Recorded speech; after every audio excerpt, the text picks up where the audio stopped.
Mason Carter hadn't been on a date in 6 years. He hadn't planned on going on one tonight either. But when the woman sitting across from him at a restaurant he couldn't afford leaned forward and whispered, "Your daughter helped set this up," Mason felt the floor tilt beneath him, because his 8-year-old, Ava, was supposed to be asleep at home. She wasn't supposed to know about tonight, and she definitely wasn't supposed to have contacted a woman worth more money than Mason would earn in 10 lifetimes. Yet somehow, she had done exactly that. If you want to find out how a single father's life gets turned completely upside down by a little girl's drawing and a billionaire who's been running from her own loneliness, stay with me until the very end. Hit that like button, drop a comment telling me what city you're watching from, and let me see just how far this story travels. Part 1. The fluorescent lights above Bay 3 had been flickering since Tuesday, and Mason Carter kept forgetting to fix them, which was ironic considering he fixed things for a living. Other people's cars, other people's engines, other people's problems, those he could handle. His own stuff had a way of sliding to the bottom of the list. He was underneath a 2019 Ford F-15. Oh, arms aching, his back pressed against the cold concrete creeper, when Danny Reeves kicked the side of his boot. "You're ignoring me," Danny said. "I'm working." "You're hiding." Mason slid out from under the truck and squinted up at his coworker. Danny was leaning against the lift post with his arms crossed, wearing that particular grin that always meant trouble. He was shorter than Mason by a good 4 inches, rounder by about 30 pounds, and roughly 10 times more interested in everyone else's personal life than his own. "I already said no," Mason told him. "You said no yesterday. Today's a new day. New possibilities." "Same answer." Mason stood up, wiped his hands on a rag that was already too dirty to clean anything, and walked toward the parts bench. His shoulders ached. His lower back had been giving him grief since last week when he'd spent 3 hours replacing a transmission on a Chevy Tahoe that should have been scrapped years ago. He was 32, but some mornings his body felt closer to 50. "Mason, listen to me." Danny followed him like a dog chasing a mailman. "My wife's friend Victoria. She's smart. She's successful, she's gorgeous, and for some reason that nobody on this planet can explain, she agreed to a blind date. Then you go." "I'm married, you idiot." "Sounds like a personal problem." Danny sighed dramatically and leaned against the workbench. "When's the last time you went out? And I don't mean to the grocery store, I mean out, like with a woman, wearing something that doesn't have motor oil on it." Mason didn't answer because the answer was embarrassing. 6 years. 6 years since he'd sat across from someone at a table and tried to be interesting. 6 years since he'd even wanted to. After Jenna left, just packed a bag one morning and drove away like motherhood was a job she'd decided to quit, Mason had sealed that part of himself shut. Not out of bitterness, exactly, more out of practicality. There was only so much of him to go around, and Ava needed all of it. "I've got Ava," he said, which was always the answer. The safe answer. The brick wall he could throw up whenever someone tried to push him towards something that felt dangerous. "Your mom can watch Ava for one night." "My mom watches Ava 3 days a week already. I'm not going to ask her for more." "Then I'll ask her." "Danny, she already said yes." Mason froze with the wrench in his hand. "You called my mother?" "She called me, actually. I may have mentioned it to Karen, who may have mentioned it to your mom at book club. And your mom may have said, and I'm quoting here, 'That boy needs to get out of that house before he turns into furniture.'" Mason closed his eyes. The betrayal wasn't surprising. His mother and Danny's wife had been friends for years, and both of them had made it their shared mission to drag Mason back into the world of the living. He'd been resisting successfully for a long time, but they were getting more organized. "One dinner," Danny said. "That's it. You go. You eat something that isn't microwaved, you talk to a human woman who isn't your mother or your daughter, and you come home. If it's terrible, I'll never bring it up again. You'll bring it up every day for the rest of my life. Probably, but at least you'll have a story." Mason stared at the wrench, at the grease under his fingernails, at the fluorescent light still flickering above Bay 3. "What's her name again?" he asked, and immediately hated himself for asking. Danny's grin could have powered the whole shop. "Victoria Hale." "And what does she do?" There was a pause. a small, loaded pause that Mason didn't like. She runs a company, Danny said carefully. What kind of company? A large one. Danny.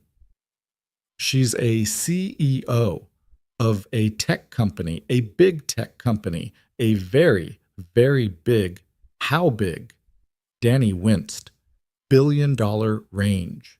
Mason actually laughed.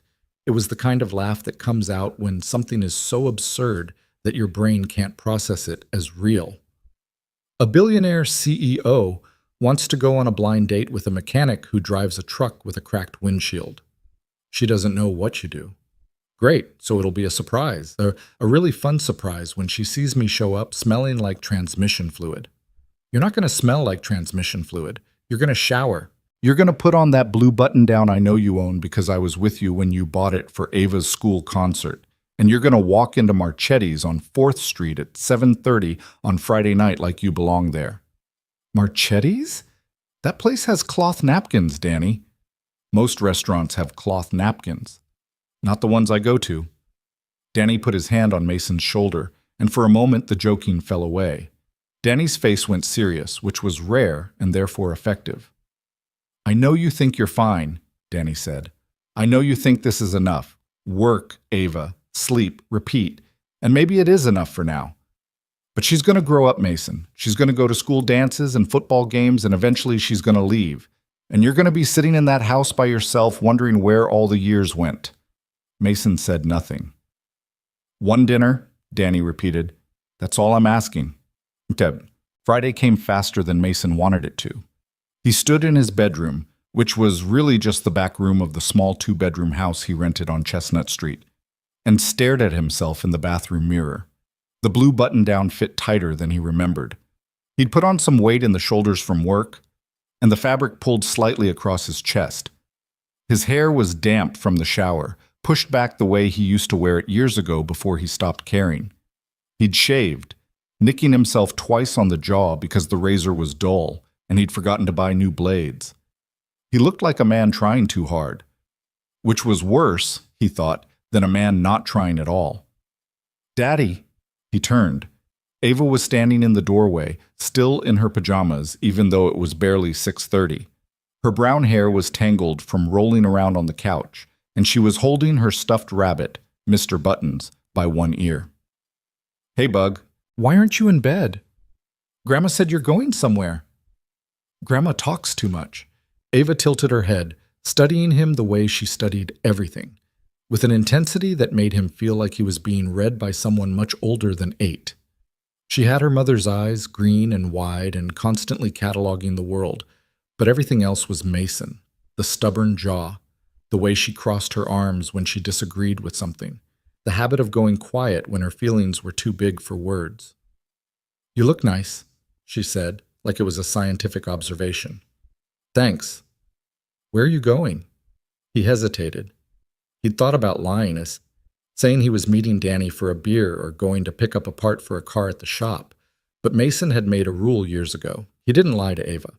Not about anything. She'd already had one parent disappear without explanation. He wasn't going to be the second parent who hid things.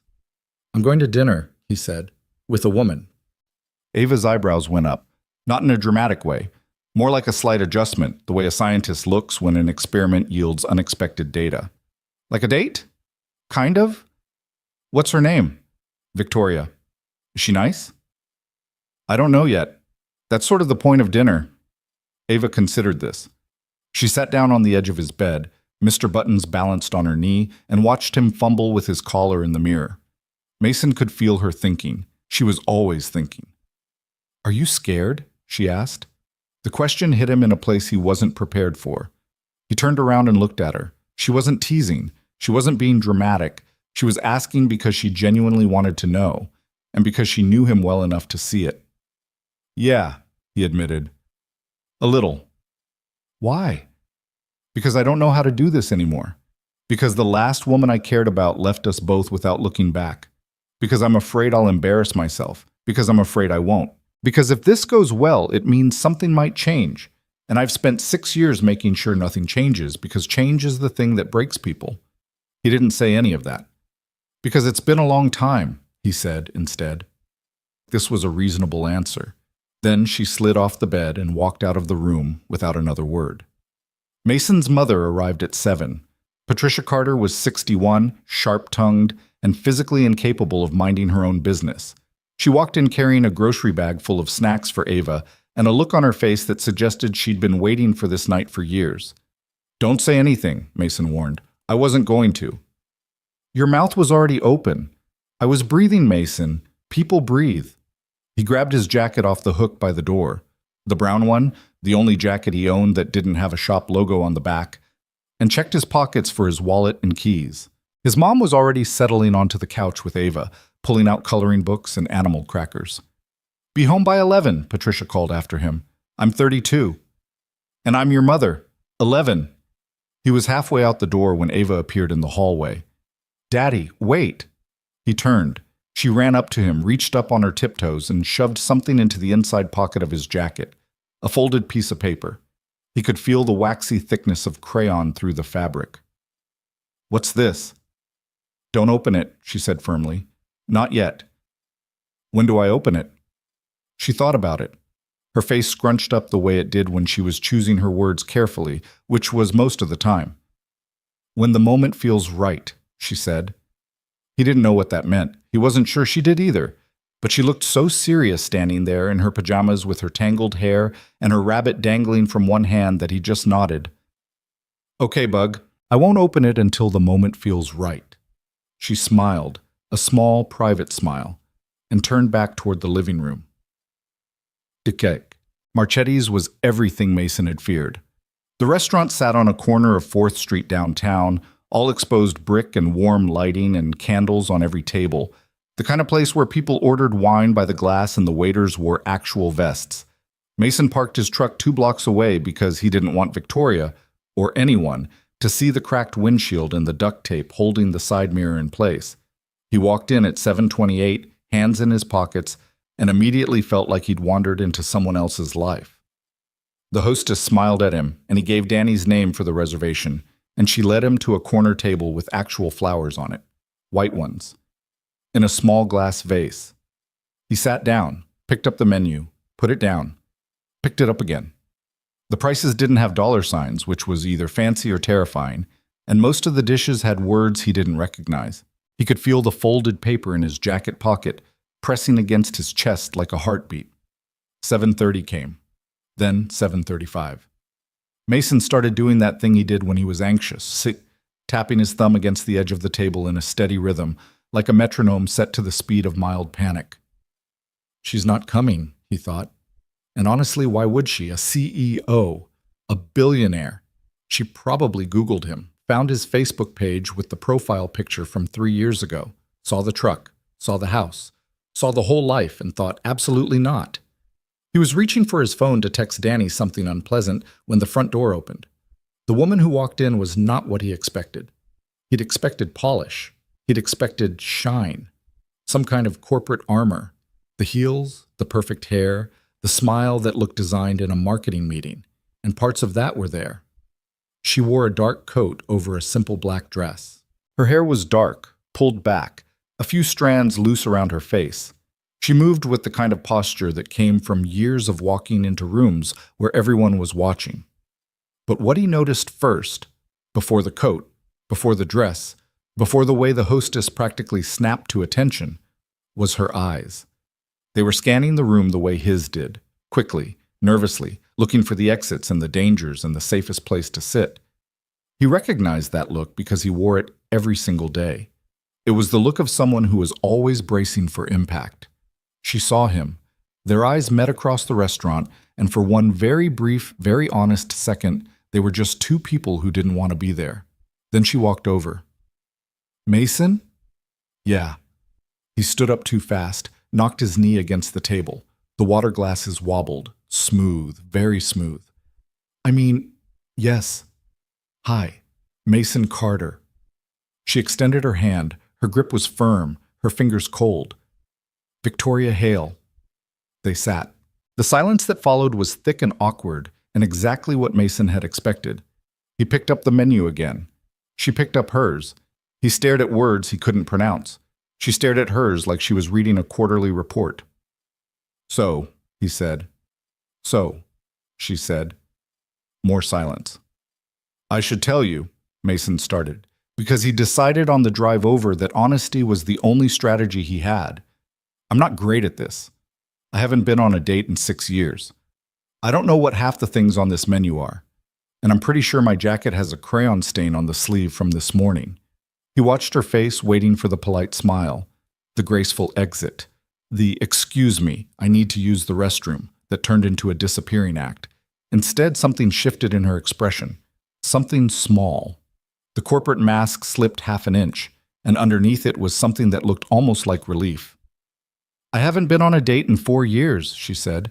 "I only agreed to this because my assistant has been scheduling things on my personal calendar without telling me, and by the time I noticed, she'd already confirmed. I considered canceling 11 times today. I'm wearing a dress I bought 3 years ago for an event I didn't go to. And I almost turned around in the parking lot." Mason blinked. 11 times? I counted. He felt the corner of his mouth twitch. Not quite a smile, but close. "I only thought about canceling 8 times, so I guess I win."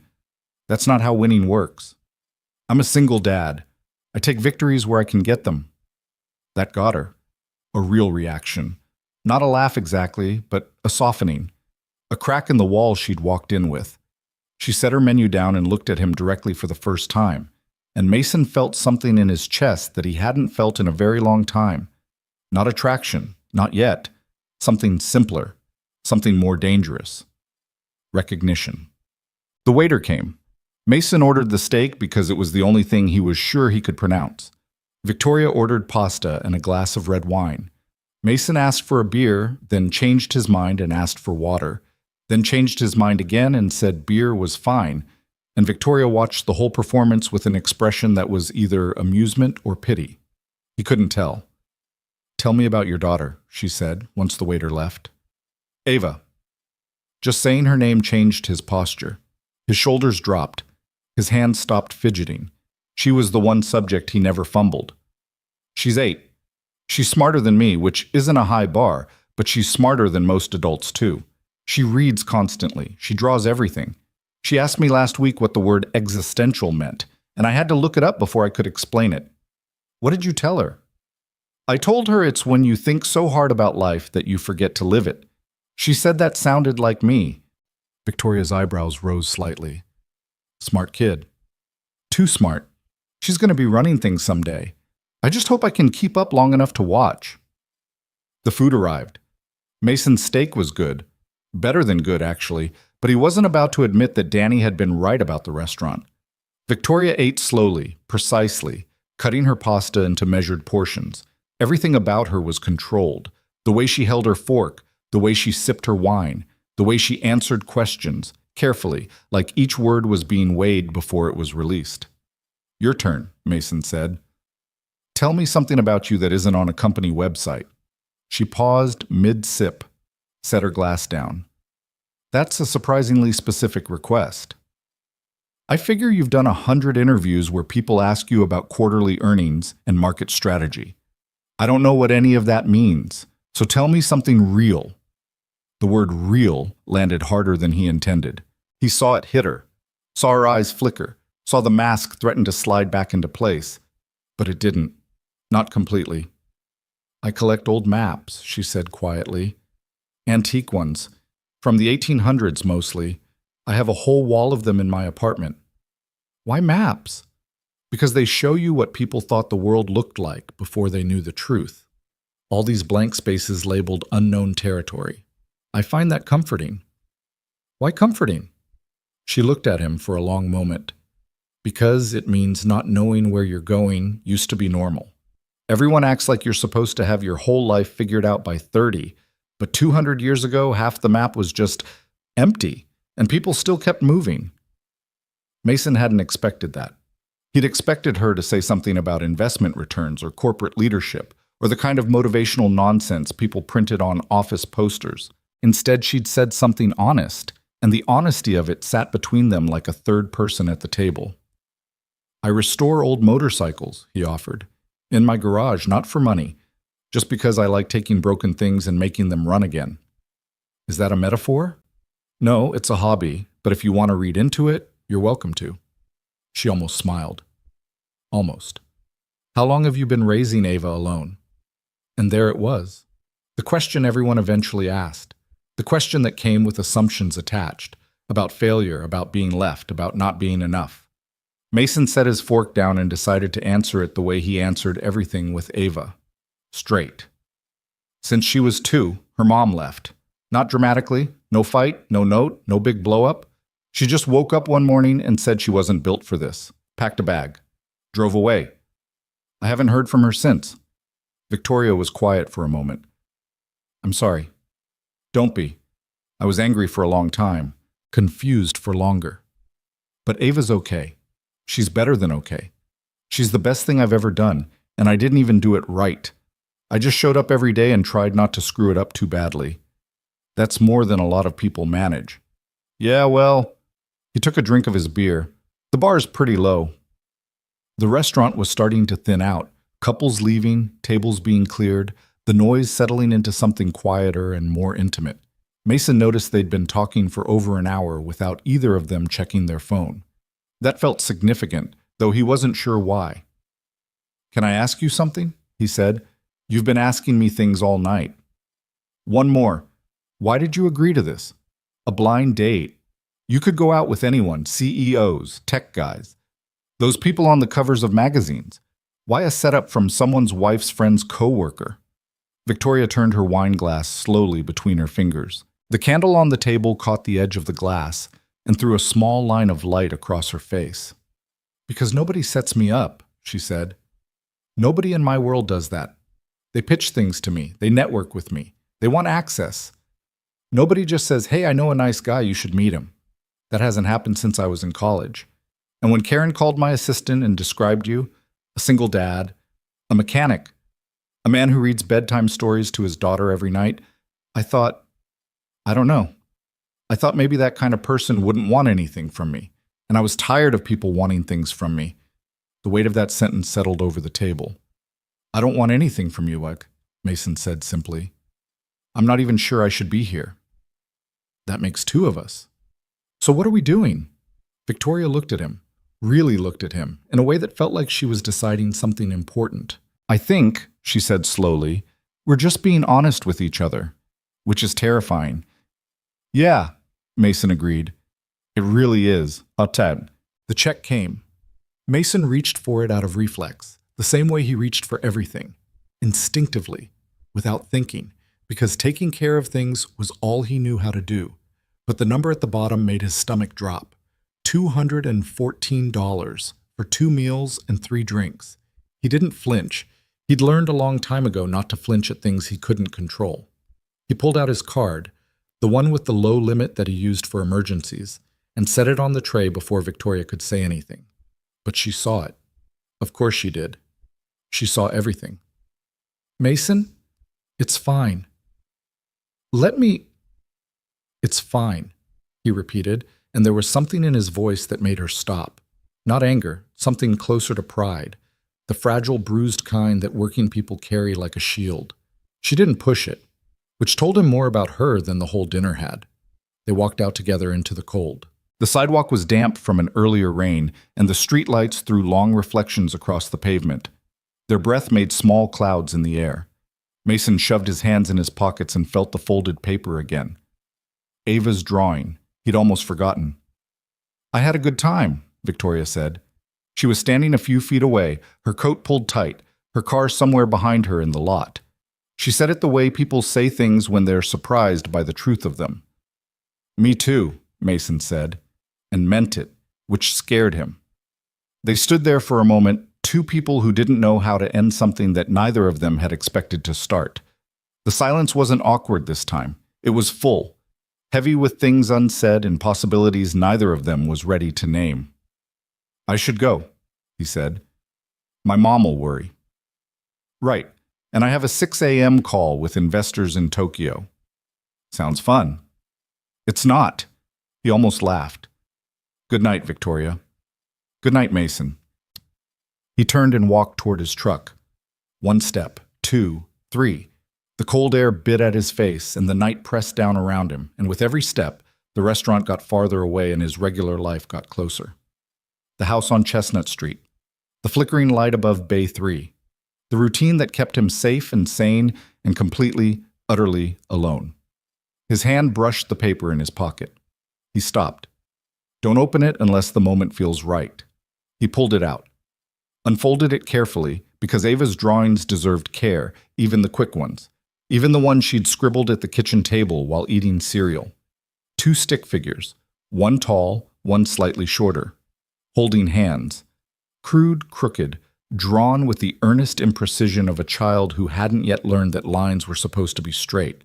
Underneath, in Ava's careful, wobbly handwriting, be kind to her. Maybe she's lonely too. Mason stared at the drawing.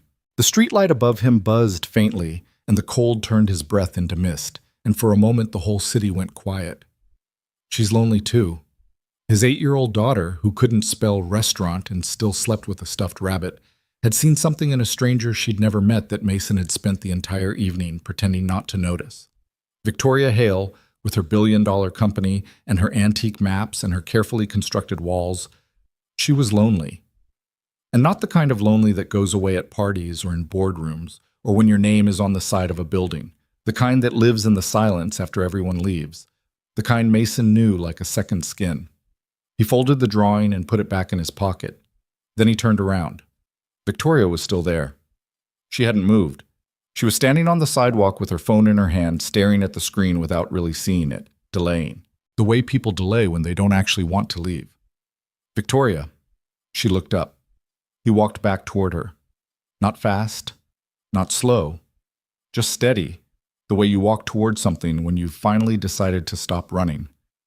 My daughter, he said when he was close enough to see her breath in the cold air. Apparently planned this whole thing.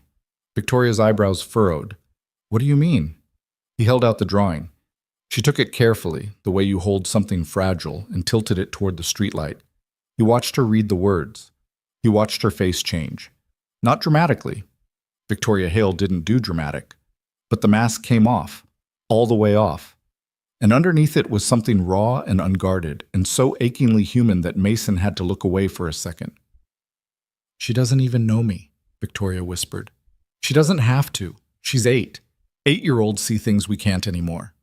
Victoria stared at the drawing for a long time. Then she reached into her coat pocket, not the one with her phone, the other one, the inside pocket, and pulled out something small. A piece of paper, yellowed and soft with age, folded into a tiny square.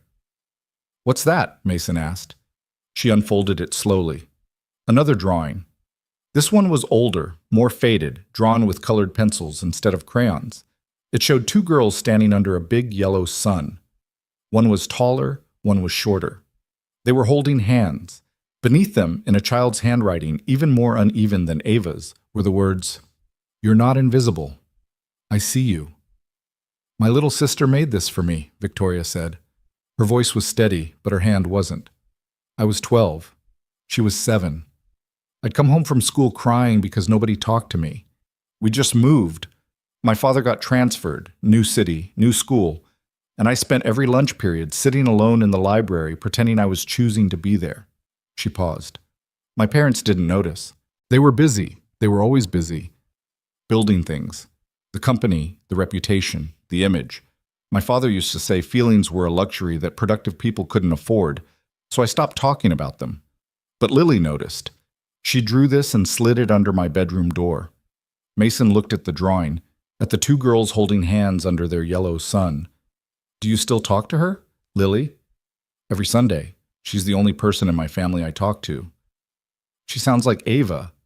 Victoria looked up at him, and for one unguarded moment, her eyes were wet. Not crying, just full. She does, doesn't she? They stood there on the cold sidewalk, holding 2 children's drawings made years apart, and something shifted between them. Not a decision, not a promise, just an opening. A door that had been locked for a very long time, creaking open just enough to let in a sliver of light. I should go, Victoria said again, but she didn't move. Can I call you? Mason asked. Not because I'm trying to be smooth. I'm clearly terrible at smooth, but because I think I think maybe we both need it tonight, and I'm not sure I'm ready for it to just be one night. Victoria folded her sister's drawing and put it back in her pocket. She folded Ava's drawing and held it out to him. Keep it, he said. Ava would want you to have it.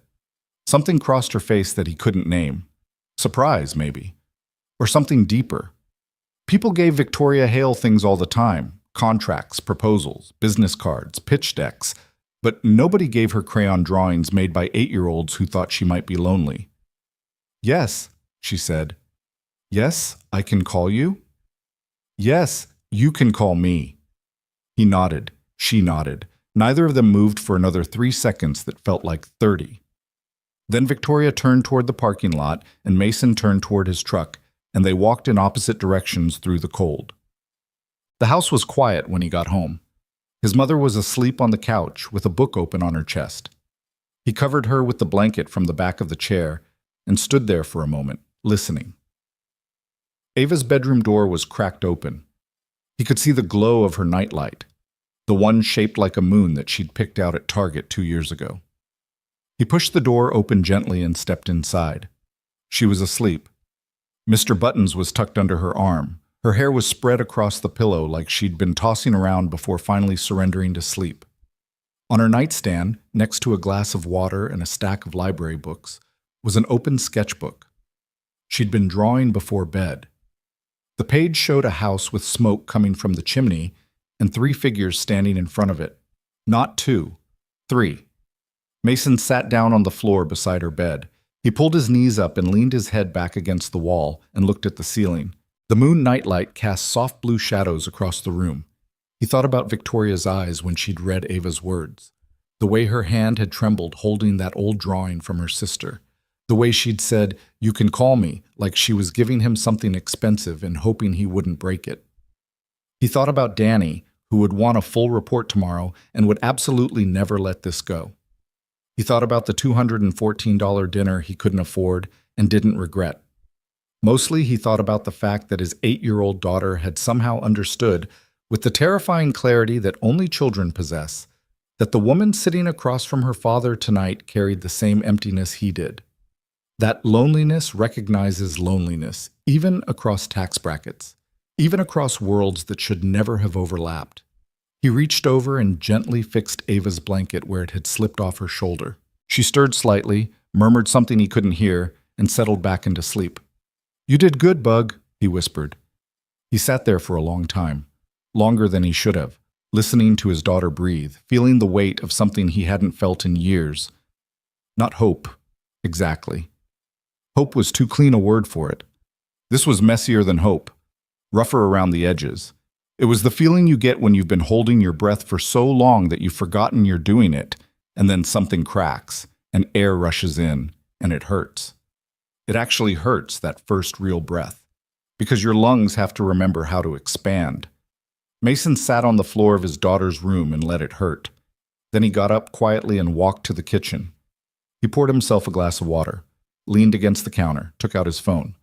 He typed a message, deleted it, typed another one, deleted that too. The third attempt was simple and honest and completely inadequate, which made it perfect. Got home safe. Ava's asleep. Tonight was really good. Mason. He sent it before he could change his mind. 3 minutes later, his phone buzzed. "I'm glad you turned around." He stared at those 5 words until the screen went dark. Then he set the phone on the counter, finished his water, and went to wake his mother so she could sleep in the guest room instead of on the couch. The fluorescent light above Bay 3 was still going to need fixing on Monday. The cracked windshield wasn't going to repair itself. Ava's school had a parent-teacher conference next week that he kept forgetting to put on the calendar. The rent was due in 9 days, and the transmission job he'd been counting on had fallen through. Nothing about his life had changed. Everything about his life had changed. Mason Carter turned off the kitchen light and walked down the hallway to his room. And for the first time in 6 years, the house on Chestnut Street didn't feel quite so small. 3 days passed before Mason called her. Not because he didn't want to. He'd picked up his phone at least a dozen times. Standing at the workbench, sitting in the pickup line at Ava's school, lying in bed at midnight staring at the ceiling. Each time he'd pull up her number, hover his thumb over the call button, and then set the phone down like it was hot. Because calling meant continuing. Continuing meant investing. And investing meant there was something to lose. On Monday morning, Danny cornered him before the first car even rolled into the bay. Well? Well, what? Don't do that. Don't act like you don't know what I'm asking. How was Friday? What happened? Did you embarrass yourself? Did she leave early? Did you use the wrong fork? Tell me everything. Mason pulled on his work gloves and slid under the Honda Accord that had been waiting since last Thursday. It was fine. Fine. He says fine. Danny crouched down next to the creeper. Mason, I have been working on this for 3 weeks. I've made phone calls. I've coordinated schedules. I have been a one-man dating service operating out of a garage that smells like brake cleaner. You owe me more than fine. It was good, Mason said from under the car. We talked. We ate. I paid a bill that's going to hurt for a while. She was not what I expected. Good, not what you expected, or bad, not what you expected. Mason was quiet for a moment. The wrench clicked against the oil pan bolt, and he wiped a drip off his forearm. Good, he said. Really good. Danny slapped the side of the creeper so hard, Mason flinched. I knew it. Karen owes me $20. She bet you'd bail before the appetizers. Your wife bet against me? She loves you, but she's realistic. Mason slid out and sat up, resting his arms on his knees. The garage was cold this morning, and his breath made little clouds. I haven't called her yet. Danny's grin faded. Why not? Because I don't know what I'm doing, Danny. I fix cars, I make PB&J sandwiches, I help with third-grade math homework that's somehow harder than anything I did in high school. That's my life. That's the whole list. And she runs a company that probably has its own zip code. So what do I say? Hey, Victoria, it's Mason, the guy who couldn't pronounce half the menu and whose truck has more rust than paint. Want to grab coffee at the place where I use coupons? Danny crossed his arms. Yeah, actually, that's exactly what you say, minus the self-pity. It's not self-pity. It's absolutely self-pity. You're a good man, Mason. You're a good father. You work harder than anyone I know. And if this woman can't see that, then she doesn't deserve the rust on your truck. Mason stared at the floor. Grease stains, tire marks, the ghost outlines of every car that had ever sat in this bay. He'd been staring at this same floor for 7 years. What if it doesn't work? He asked, and his voice was quieter than he meant it to be. Danny looked at him for a long time. What if it does? That afternoon, during his lunch break, Mason sat in his truck in the parking lot behind the shop and called Victoria Hale. She picked up on the second ring. Mason? She said his name like she'd been expecting the call but hadn't been sure it would come. There was noise behind her, voices, the hum of an office. Then a door closed and the noise cut off. Hey, sorry, is this a bad time? You sound busy. I'm always busy, it's fine. I just stepped into my office. You have an office you can step into that's already fancier than anything in my life. It has a window that faces another building's window. Sometimes the man in that office and I wave at each other. That's the extent of my social life during business hours. Mason laughed, a real laugh, the kind that came from somewhere deeper than politeness. I wanted to call earlier. I just kept talking myself out of it. I know the feeling. I drafted 4 text messages and deleted all of them. What did they say? The first one was too formal. It sounded like a business email. The second was too casual. The third had an emoji, and I panicked and deleted the entire thing because I haven't used an emoji in a text since 2019. Which emoji? She paused. The slightly smiling face, the one that looks vaguely uncomfortable. That's the worst emoji. That's the emoji of someone being held at gunpoint and told to look happy. That's exactly how I feel when I text. They were both laughing now, and it felt easy, which was terrifying in its own way. Easy wasn't something Mason trusted. Easy was what things felt like right before they fell apart. But he stayed on the line anyway because the sound of her voice, stripped of the restaurant's candlelight and wine glasses, was somehow even better, more real, less performed. Listen, he said, and then stopped because he hadn't actually planned what came next. I'm listening. I want to see you again, and I know that sounds... I don't know, I'm not trying to be smooth or whatever. I don't have a plan. I don't have a fancy restaurant picked out. I just kept thinking about Friday, and I kept thinking about what you said about the maps, about not knowing where you're going, and I thought maybe that's okay, not knowing, as long as you're not standing still." The silence on her end lasted long enough to make him grip the steering wheel. "Are you still there?" he asked. "I'm here, I'm just... Nobody talks to me like that." "Like what?" "Like they actually mean it." He leaned back in the seat. The windshield crack caught the sunlight and split it into a jagged rainbow across the dashboard. "I mean it.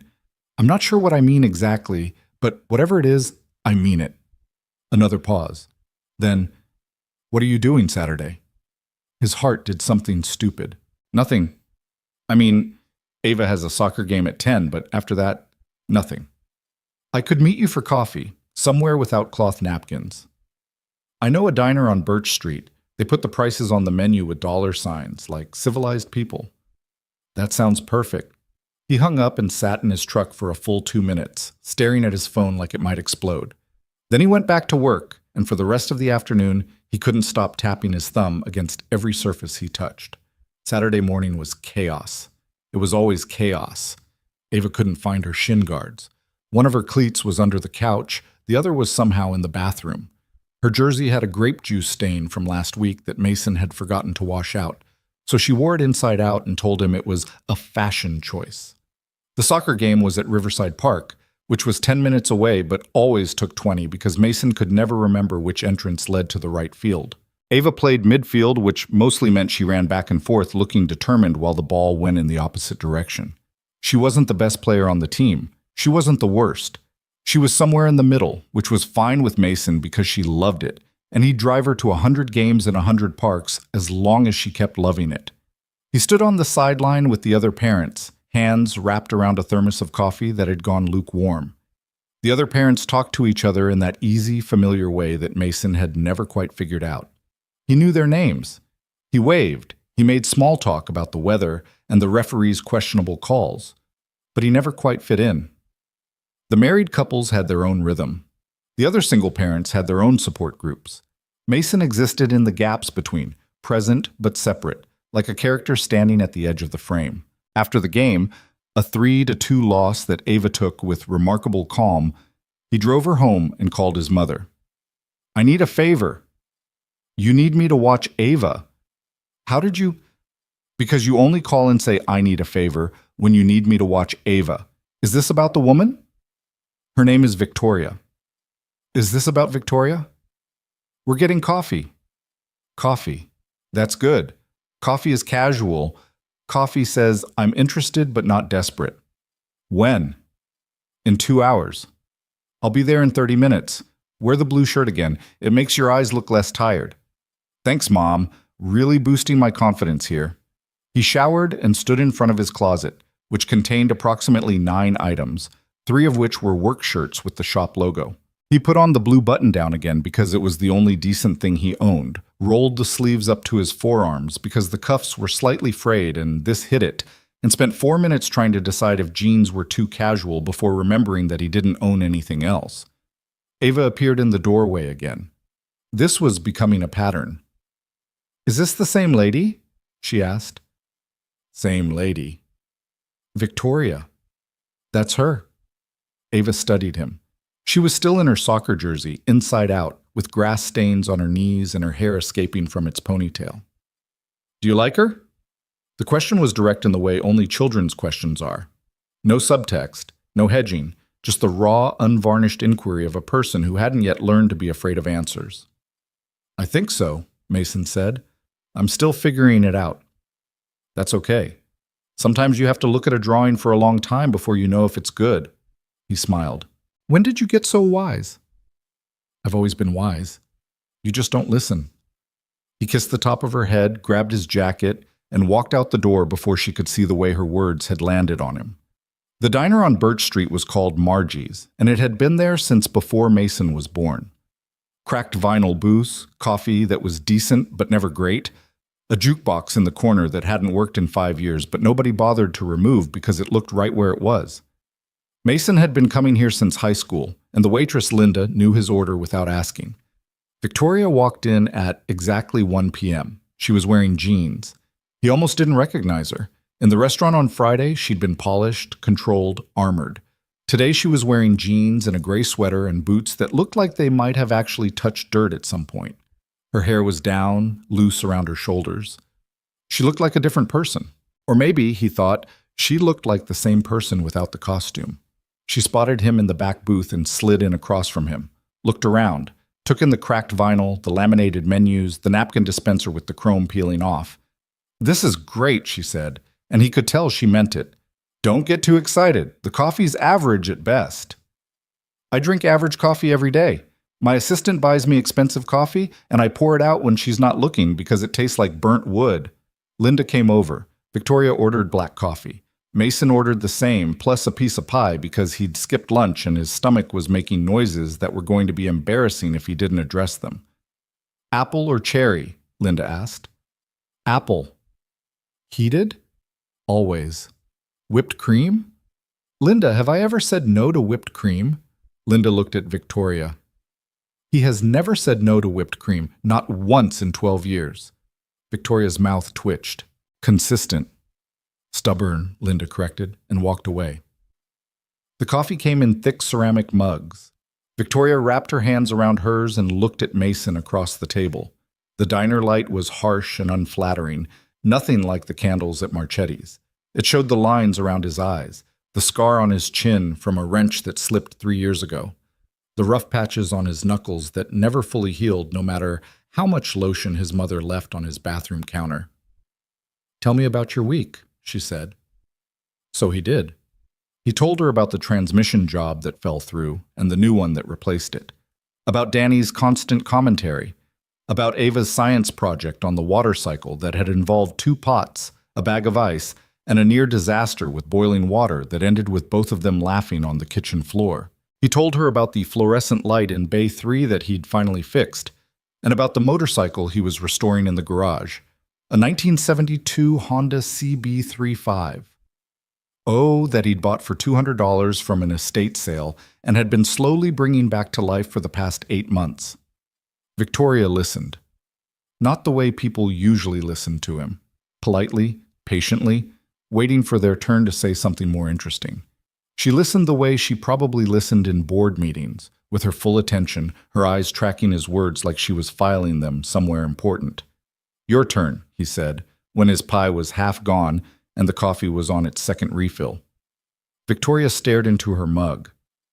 "My week was complicated." "Complicated how?"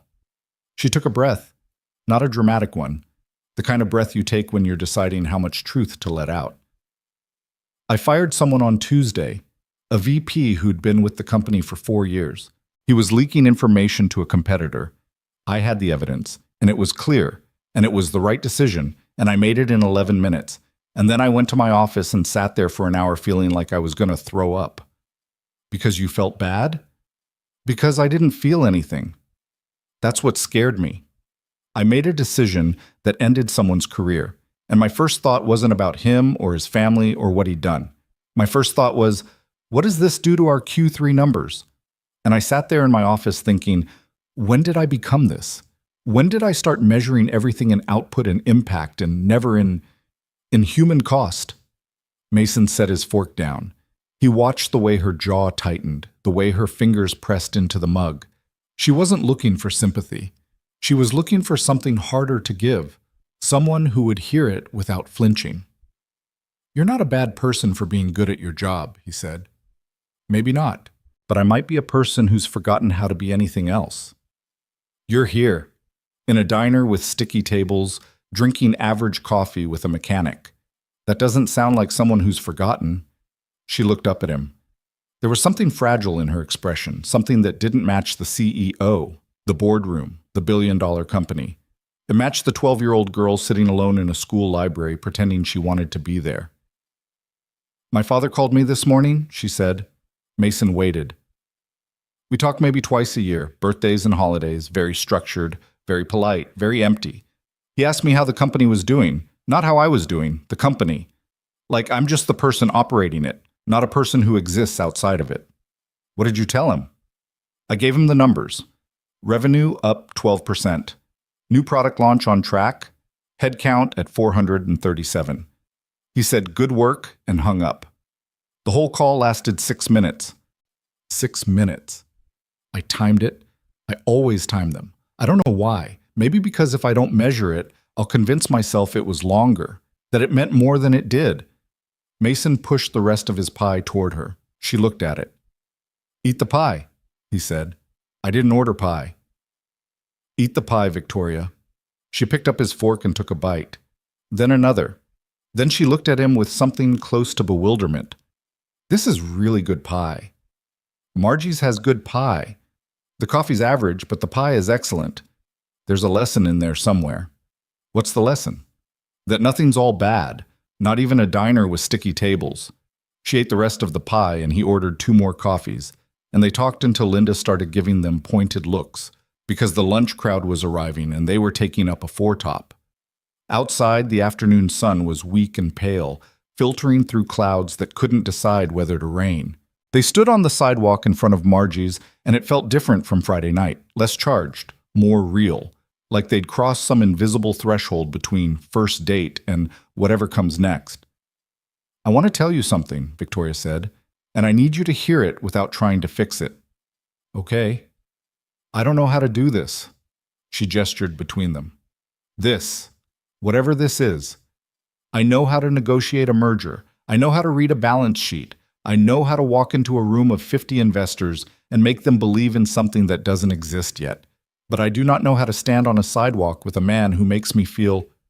She stopped, pressed her lips together, tried again. I don't know how to do the part where you let someone see you, the real you. Not the version on the magazine cover or the keynote stage, the version who eats pie in diners and times her father's phone calls. Mason looked at her. The wind pulled a strand of hair across her face, and she pushed it back impatiently. I'm not asking you to know how, he said. I don't know how either. I've been alone for 6 years, Victoria. I've built an entire life around not needing anyone. And then my daughter put a drawing in my pocket, and you showed up in a restaurant, and now I'm standing outside a diner wondering what the hell I'm doing.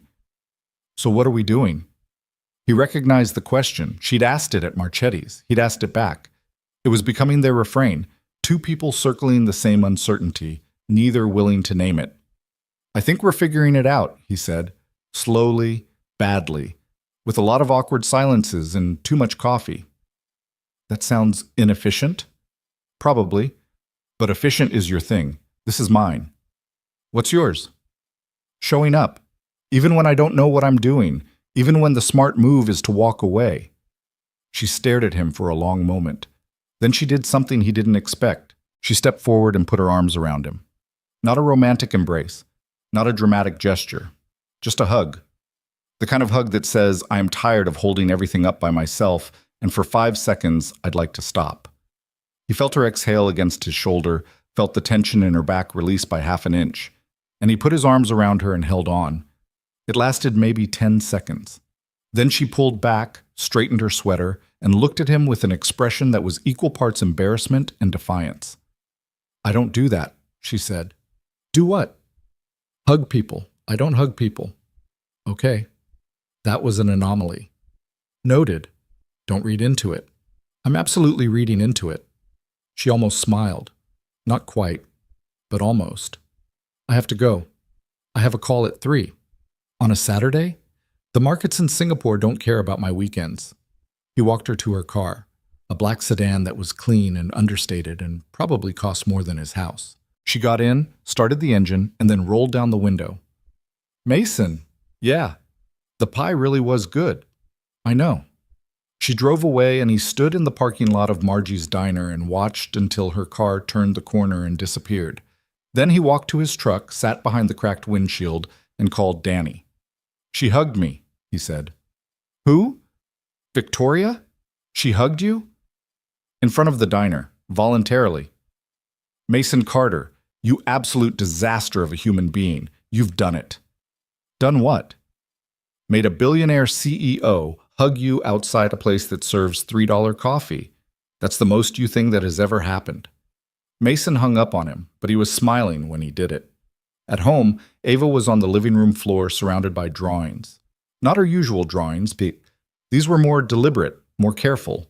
She was working on something specific, her tongue poking out the side of her mouth the way it did when she was concentrating hard.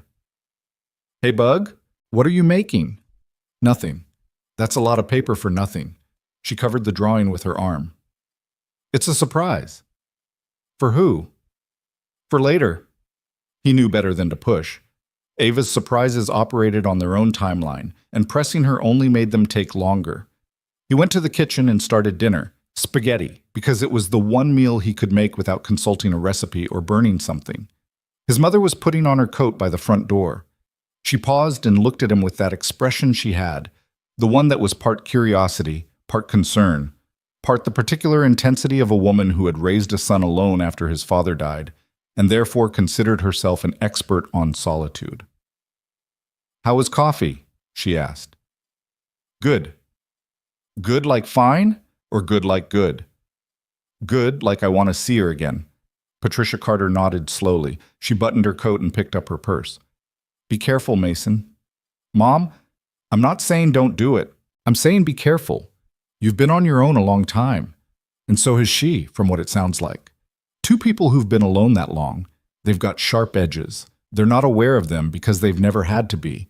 But when you get close to someone, those edges find each other. You're really selling this. I'm being honest, which is what mothers do when they're terrified their sons are about to get hurt. She kissed his cheek and left. Mason stood in the kitchen stirring spaghetti sauce and thinking about sharp edges. She wasn't wrong. He had edges. Years of doing everything alone had made him rigid in ways he didn't always see. He had his routines, his systems, his precise way of managing every minute of every day. Ava's schedule, the shop's schedule, the bills, the groceries, the parent-teacher conferences. It all ran on a machine he'd built out of necessity, and the machine didn't leave room for variables. Victoria was a variable, a massive, unpredictable, terrifying variable. Daddy, Ava called from the living room. Yeah. Is Victoria nice? He stopped stirring. Yeah, Bug. She's nice. Good nice or pretend nice? What's pretend nice? Like Mrs. Hargrove at school, she smiles at parents, but she yells at kids when the parents leave. That's pretend nice. Mason walked to the doorway and leaned against the frame. Ava was still on the floor, still covering her drawing. Victoria is good nice, I think. You think? I'm still learning her. You don't know someone all at once. It takes time. Like a book. You have to read more than one page. Exactly like a book. Ava considered this. Is she lonely? The question hit him the same way it had when she'd written it on the drawing, clean and sharp and impossible to dodge. I think she has been. For a long time. Like you? He opened his mouth, closed it, opened it again. I'm not lonely, Ava. I have you. She looked at him with those green eyes, her mother's eyes, the only thing Jenna had left behind, and the look said very clearly, I'm 8, not stupid. You can have me and still be lonely, she said. That's allowed. He didn't know what to say to that, so he went back to the kitchen and stirred the sauce and let her words sit in his chest like a stone he couldn't swallow and couldn't spit out. They ate dinner at the kitchen table. Spaghetti with too much garlic, salad from a bag, and bread rolls that Mason had bought 3 days ago and were just this side of stale. Ava ate with the focus of someone who treated food as fuel for whatever creative project was consuming her brain. She twirled spaghetti around her fork with mechanical precision and stared at nothing, clearly thinking about something else entirely. Daddy. Can I meet her? The fork slipped from his fingers and clattered against the plate. What? Victoria. Can I meet her? You went out twice. You're going to go out again because you're smiling more. I want to meet her. Ava, it's really early. You just said you have to read more than one page. I haven't even opened the book yet. That's not fair. The logic was flawless, which was the problem with arguing with Ava. She didn't fight with emotion. She fought with reason, and her reason was almost always better than his. Let me think about it, he said. That means no. That means let me think about it. She went back to her spaghetti, unconvinced. That night, after Ava was asleep, Mason sat on the back porch with a beer. The yard was small. just a patch of grass and a chain-link fence, and the garage where the Honda CB350 sat in pieces on the workbench. The motorcycle was maybe 60% done. He'd been working on it for 8 months, and sometimes he thought he was dragging it out on purpose because the project gave him something to do with his hands during the hours after Ava went to bed and before exhaustion knocked him out. His phone buzzed, a text from Victoria. "I told my sister about you." He stared at it, then typed back, "What did you tell her?" "That I met a man who made me eat pie at a diner. She said that was the most normal thing I've done in 5 years. Glad I could help with your normality index. She wants to meet you. I told her to slow down." "My daughter wants to meet you. I told her the same thing." A pause. Then, "Are we both being told to slow down by the people who know us best?" "Looks like it." "And are we going to listen?" Mason took a sip of his beer. The night was cold, and the stars were out, and somewhere down the street a dog was barking at nothing. He thought about what his mother had said, about sharp edges, about two people who'd been alone so long they'd forgotten how to make room. He thought about Victoria standing in the diner, admitting she didn't know how to let someone see her. He thought about Ava asking if Victoria was good nice or pretend nice.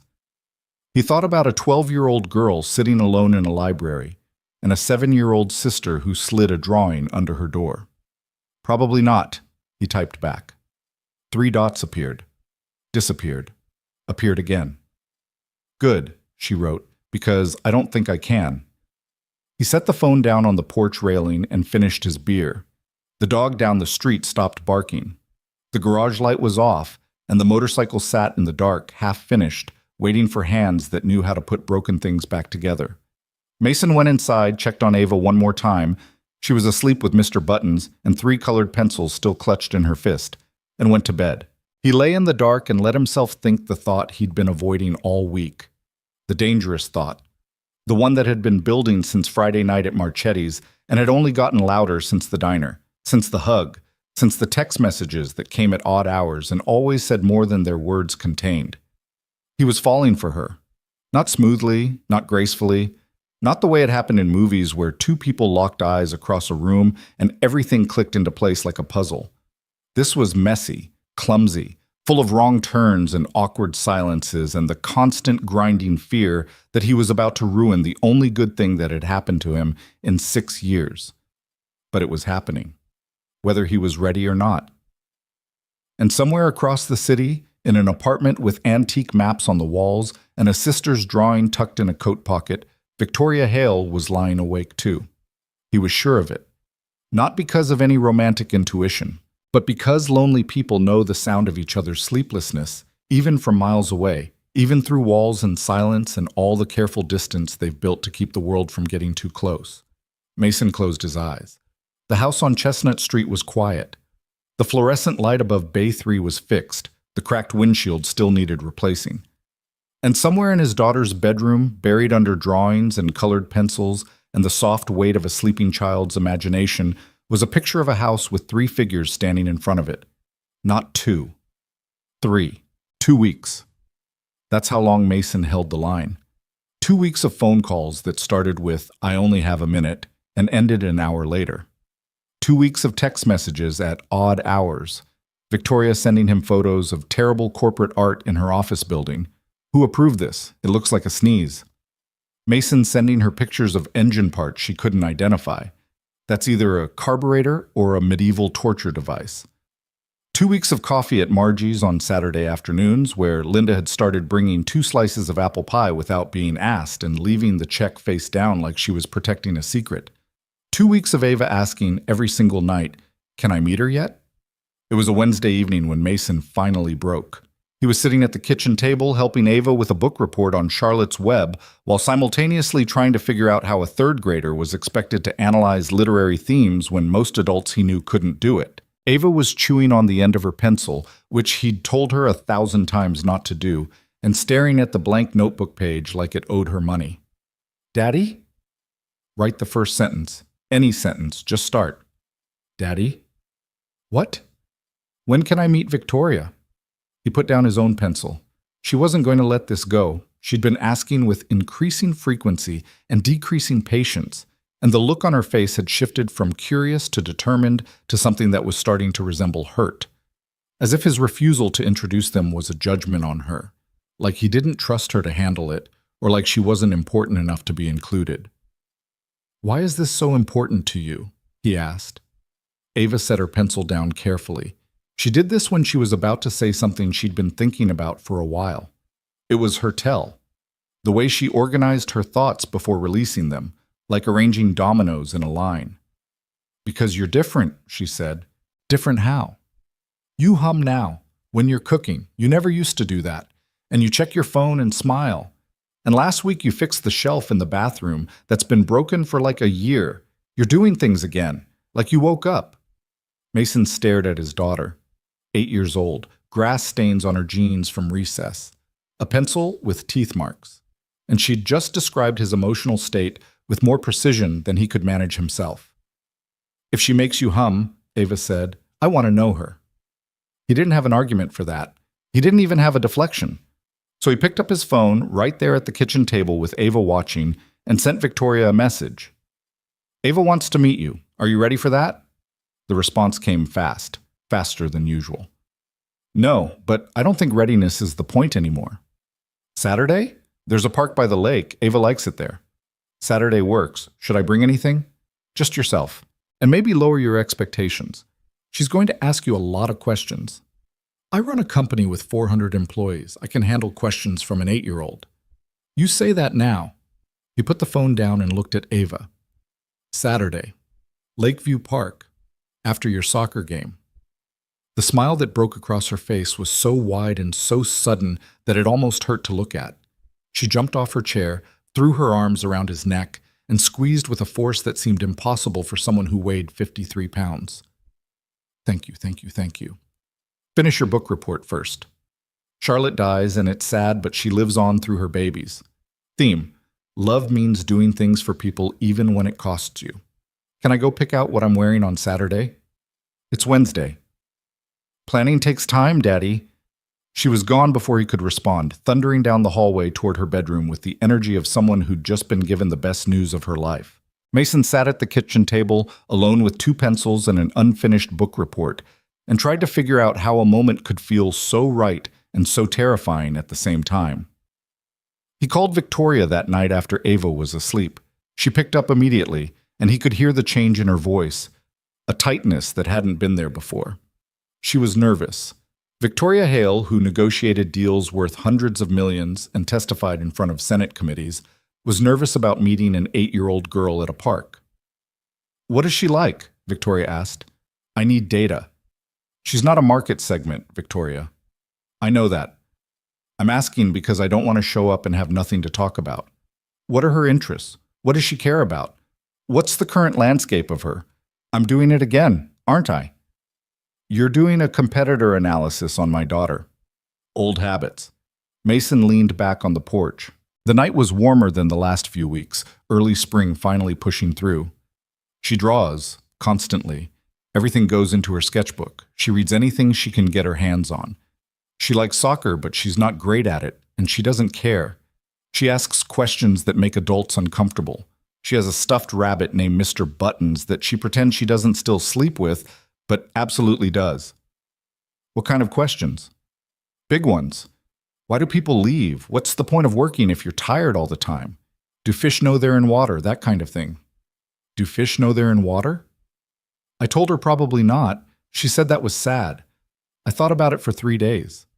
Victoria was quiet for a moment. "Mason, what if she doesn't like me?" The vulnerability in the question was so stark that he had to close his eyes. This was the woman who'd built a tech empire from a dorm room, who'd been on the cover of Forbes, who'd fired a VP without flinching, and she was afraid of a third grader's opinion. "Then she doesn't like you," he said, "and that would be hard. But it wouldn't change how I feel about you." The silence stretched. He could hear her breathing. "How do you feel about me?" she asked. He'd been avoiding this, they both had. They danced around it for 2 weeks, letting the coffee dates and the text messages and the long phone calls say what neither of them would. But the question was there now, hanging in the air between them like something dropped from a high shelf. Too late to catch, too fragile to ignore. "Scared." he said. That's how I feel. Scared and hopeful and confused and about 18 other things I can't name because I've been out of practice for 6 years. But mostly, I feel like I spent a very long time convincing myself that my life was fine the way it was, and then you showed up and now I can see all the places where it wasn't. That's either very romantic or very depressing. It's both. Welcome to dating a single dad, Mason. Yeah, I feel that way too. All of it. The scared part especially. Good. Misery loves company. That's terrible. I'm a mechanic, not a poet. She laughed, a real one, warm and unguarded, the kind she only let out when she forgot to control it. He held on to the sound of it the way you hold on to something you're afraid will be taken away. Saturday came the way important days always come, too fast and too slow at the same time. Ava was up at 6, which was 2 hours earlier than she needed to be, laying out outfit options on her bed with the seriousness of a general planning a military campaign. She'd narrowed it down to 3 combinations and was deliberating between them when Mason walked past her door with his coffee. The yellow shirt, he said without stopping. Why? Because it's your favorite and you shouldn't wear something you don't love just to impress someone. She considered this, held up the yellow shirt, and nodded. Good advice. The soccer game was at Riverside Park again. Another loss. 4-1 this time, with Ava's team looking more confused than usual. She came off the field with dirt on her face and a scrape on her elbow, and the unbothered expression of someone who had bigger things on her mind. Can we go now? She asked, before Mason could even hand her the water bottle. Don't you want to change? She looked down at herself. Soccer jersey, grass-stained shorts, one sock higher than the other. No, this is what I look like. Mason couldn't argue with that. Lakeview Park sat on the eastern edge of town, a long stretch of grass sloping down to a man-made lake that wasn't beautiful but was calm, which was close enough. There was a playground on the north end and a row of benches along the water where old men fished for bass they never caught. Mason had been bringing Ava here since she was small enough to carry, and it was the one place in the world where both of them could breathe without effort. They got there first. Ava sat on a bench near the water and pulled her sketchbook from the backpack she'd insisted on bringing. Mason stood a few feet away, hands in his pockets, scanning the parking lot with the casual anxiety of someone waiting for a bomb to either detonate or turn out to be a clock. Relax, Ava said, without looking up. I'm relaxed. Your jaw is doing that thing. What thing? The thing where you clench it so hard I can hear your teeth from here. He unclenched his jaw, sat down next to her, tried to look at the lake. The water was gray-green and still, reflecting the overcast sky. A man on the far bank was casting a line with the patient boredom of someone who'd accepted that the fish weren't coming. At 12:15, a black sedan pulled into the parking lot. Mason watched Victoria get out of the car. She was wearing jeans again, the same ones from the diner, or maybe different ones, he couldn't tell, and a navy blue jacket over a white shirt. She stood by her car for a moment, adjusting her jacket, running a hand through her hair, stalling. He recognized the gesture because he did the same thing every time he sat in his truck outside Marchetti's or Margie's, working up the nerve to walk in. She saw them, raised a hand, walked over. Ava closed her sketchbook and stood up. She was watching Victoria the way she watched everything, with that careful, measuring intensity that made adults uncomfortable. Not judging, just reading, taking it all in before forming a conclusion. Victoria stopped about 5 feet away. Not too close. Not too far. The distance of someone who understood that trust was earned, not assumed. Hi, Victoria said. Her voice was steady, but her hands weren't. She had them clasped in front of her, and Mason could see her fingers pressing into each other. Hi, Ava said. Nobody moved. Mason opened his mouth to say something, anything, to break the silence, but Ava beat him to it. My dad says you collect old maps. Victoria blinked. He told you that? He tells me everything. Well, not everything. He doesn't tell me how much things cost because he thinks I'll worry, but he tells me the important stuff. Yes. I collect old maps, antique ones. Why? Because they show you what people didn't know yet. Ava tilted her head. Processing. Like how they didn't know California was connected to the rest of the country? Exactly like that. Some old maps show California as an island. That's a big mistake. It is.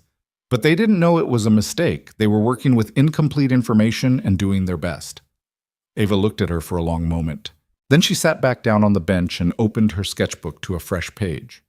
Do you want to sit down? There's room. Victoria sat. Not next to Ava. She left a gap between them, a careful, respectful distance. Mason stood a few feet away, leaning against a tree, watching. His chest was tight. Every instinct in his body was on alert, the way it always was when someone new entered Ava's orbit. He'd spent 6 years being the gatekeeper, the filter, the wall between his daughter and a world that had already failed her once. Watching Victoria sit on that bench felt like watching someone walk through a door he'd spent years keeping locked. What are you drawing? Victoria asked. The lake. Can I see? Ava tilted the sketchbook toward her. The drawing was rough but specific. She'd captured the slope of the bank, the uneven line of trees on the far shore, the man fishing with his rod bent at exactly the right angle. For an 8-year-old, it was remarkable. Not in the prodigy sense, in the attention sense. She saw things and put them down on paper with an honesty that most adults had trained out of themselves. You're good, Victoria said, not in the patronizing way adults usually complimented children's art. In the flat, factual way she probably said, good work, in board meetings. A genuine assessment. I practice a lot, Ava said. Daddy says that's how you get good at things, practice and patience. He says that about cars, too. He fixes cars. He fixes everything. The sink, the porch, my bike chain, the toaster. He tried to fix the dishwasher once, but it got worse and we had to call a real repair person. He doesn't talk about that. Mason, from his spot by the tree, muttered, the dishwasher had a design flaw. The dishwasher had a daddy flaw, Ava corrected, and Victoria made a sound that might have been a laugh, but was covered by her hand.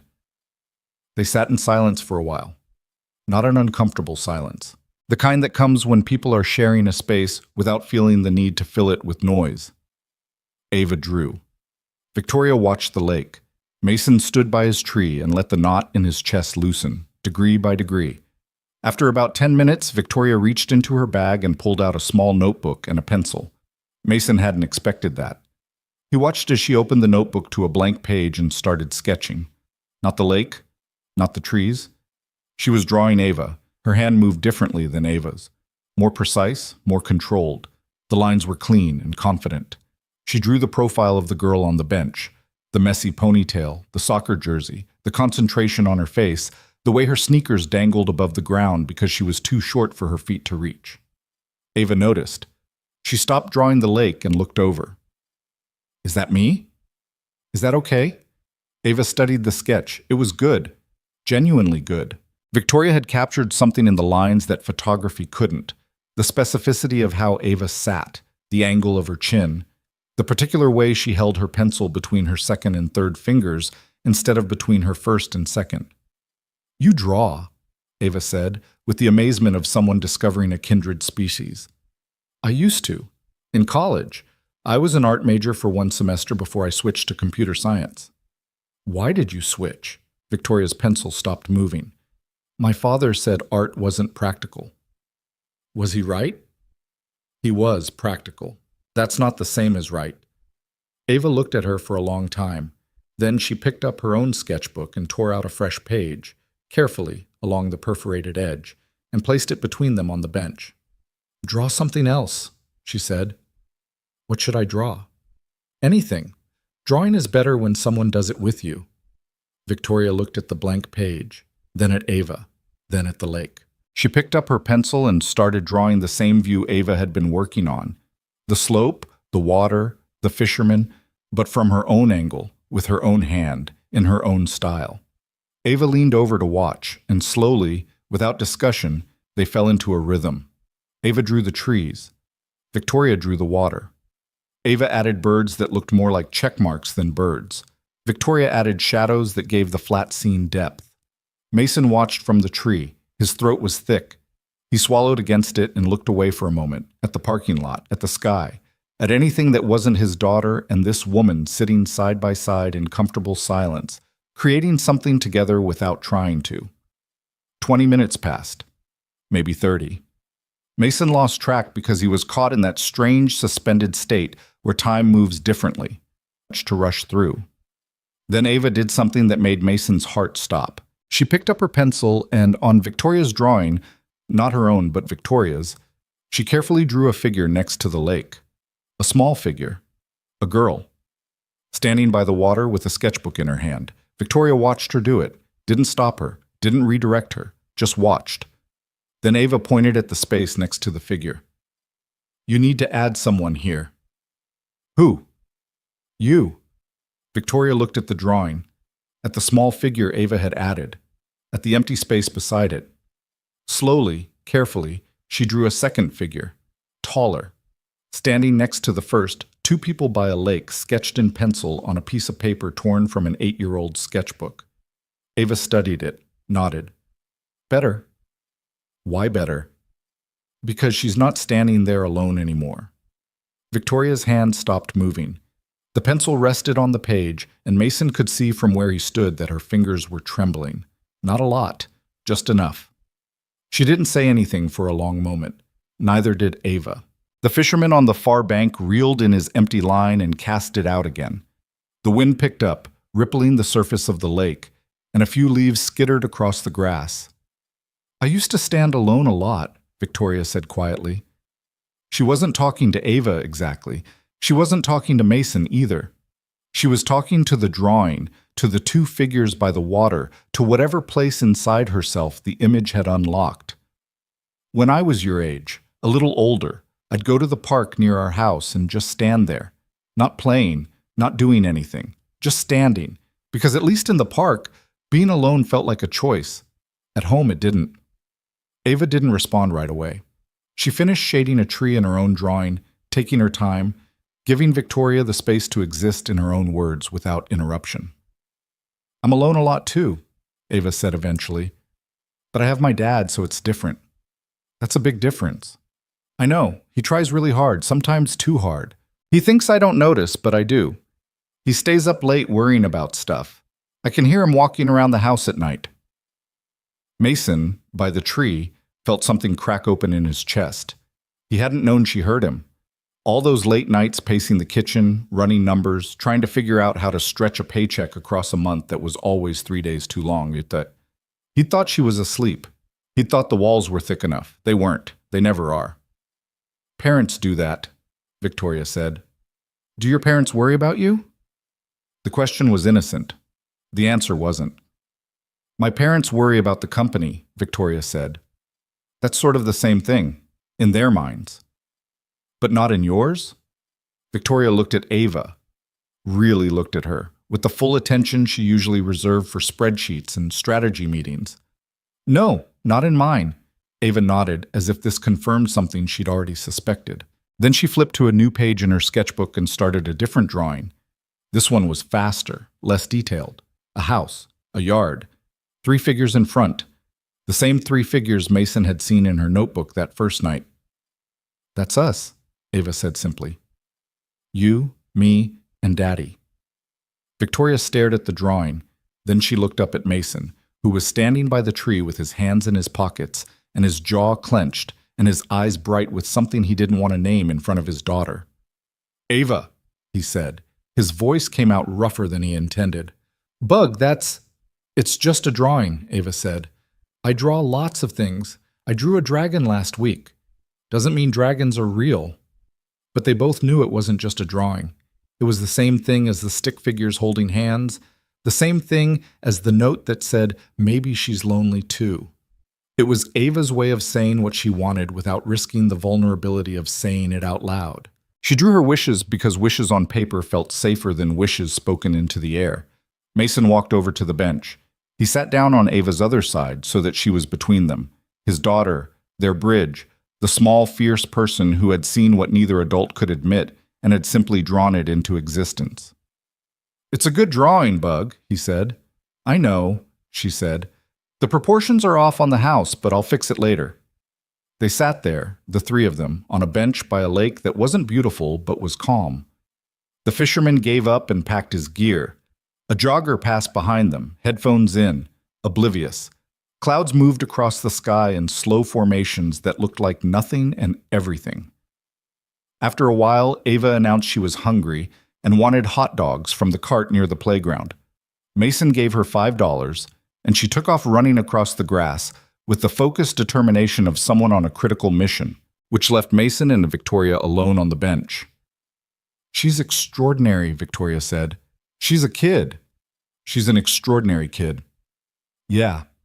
He watched Ava join the line at the hot dog cart, bouncing on her toes. "She scares me sometimes. The things she sees, the things she says. I keep waiting for the world to take that away from her, and I keep trying to figure out how to stop it.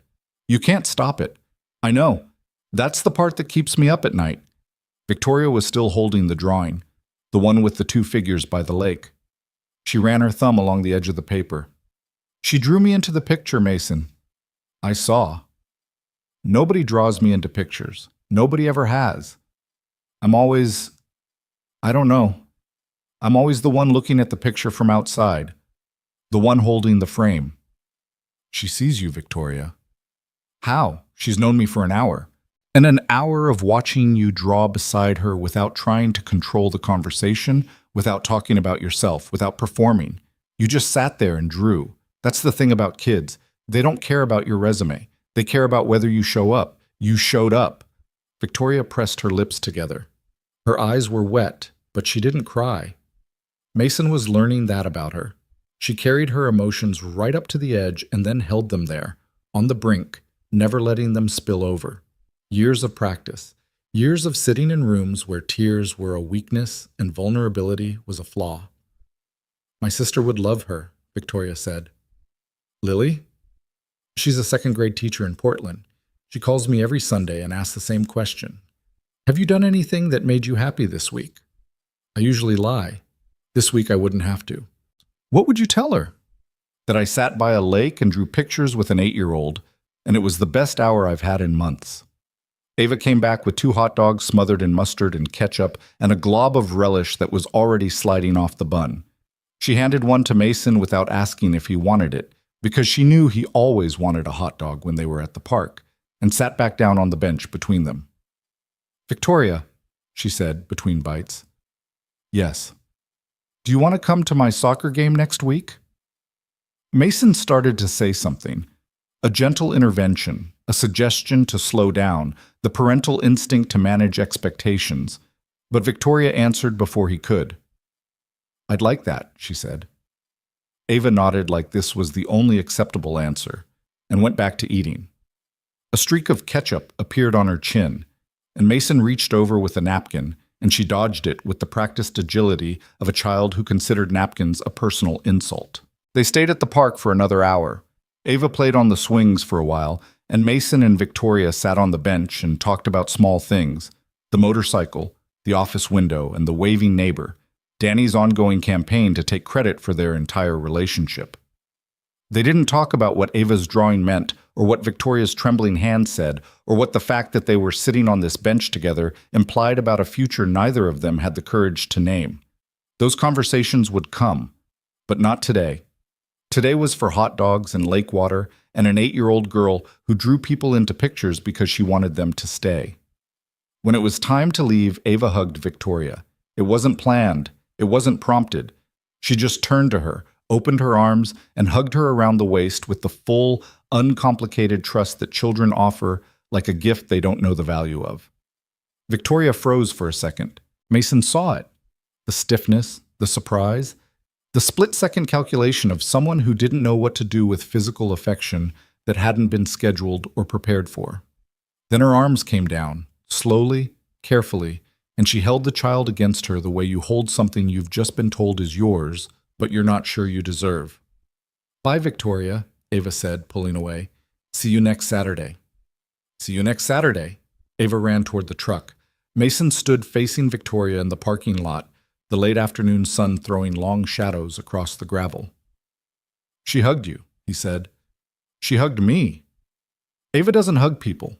She's very selective about physical contact. It took her pediatrician 2 years to earn a high five. Victoria looked toward the truck where Ava was already climbing into the back seat. I don't know what I did to earn that. You drew with her. That's all. You sat beside her and drew. That can't be enough. It was exactly enough. They stood there for a moment. The parking lot was almost empty. The sun was getting low, painting the clouds orange at the edges. Victoria reached into her jacket pocket and pulled out the folded drawing, the one from the restaurant, the stick figures holding hands, the words Ava had written in wobbly crayon. I've been carrying this every day, she said, since you gave it to me. Every single day. I take it out of one jacket and put it in the next. I don't know why. Because it's real, Mason said. Because an 8-year-old saw you without all the armor and liked what she saw. And maybe that means more than any board meeting or Forbes article or quarterly earnings call. Maybe that's the thing that actually counts. Victoria folded the drawing and put it back in her pocket, next to the old one from Lily. 2 drawings from 2 children, years and miles apart, both saying the same thing in crayon and colored pencil. You don't have to be alone. I'll see you Saturday, she said. You'll see us Saturday. She got in her car and drove away.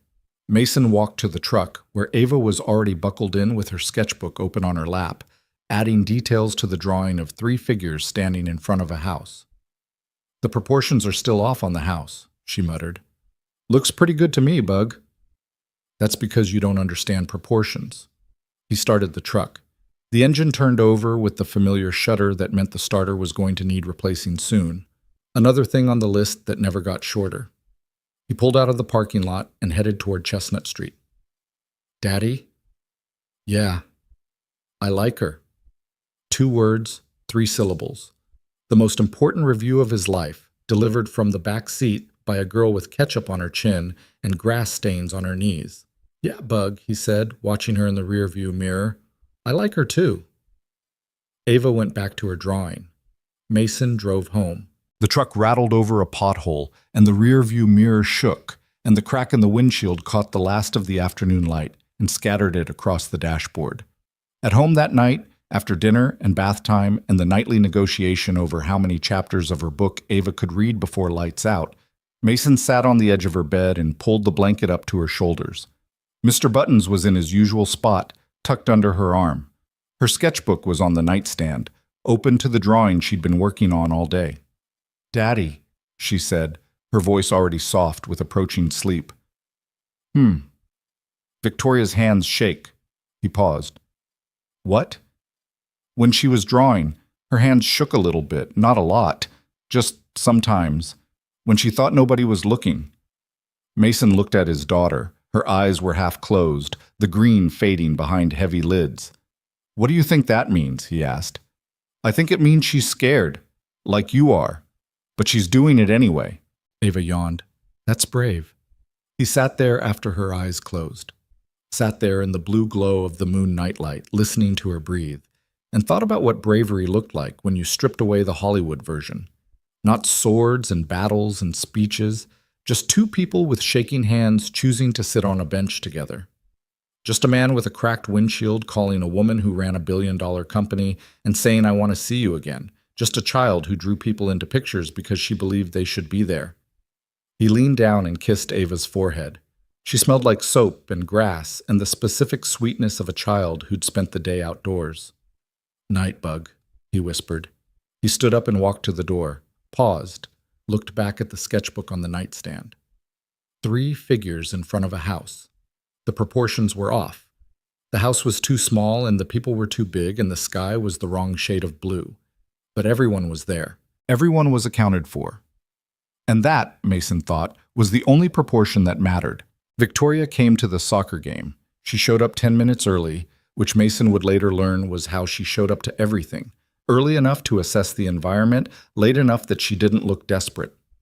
She parked her black sedan in the gravel lot at Riverside Park between a minivan with a cracked bumper sticker that said, Soccer Mom Fuel equals coffee, and a pickup truck that made Mason's look luxurious by comparison.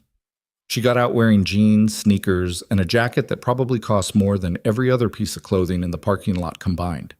But she'd left her hair down, and she wasn't wearing makeup, and she stood at the edge of the field with her hands jammed in her pockets, like someone who'd been dropped into a foreign country and was trying to figure out the customs. Mason saw her before she saw him. He was standing on the sideline with his thermos next to a dad named Greg, who sold insurance and always wanted to talk about his boat. And for a moment, Mason just watched her. Watched the way she scanned the field, found Ava among the mass of small bodies in matching jerseys, and then scanned the sideline until she found him. The relief on her face when their eyes met was so visible that Greg noticed.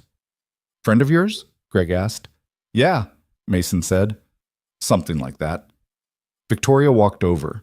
The other parents noticed her the way people always notice someone who doesn't quite belong. Not hostile, just curious.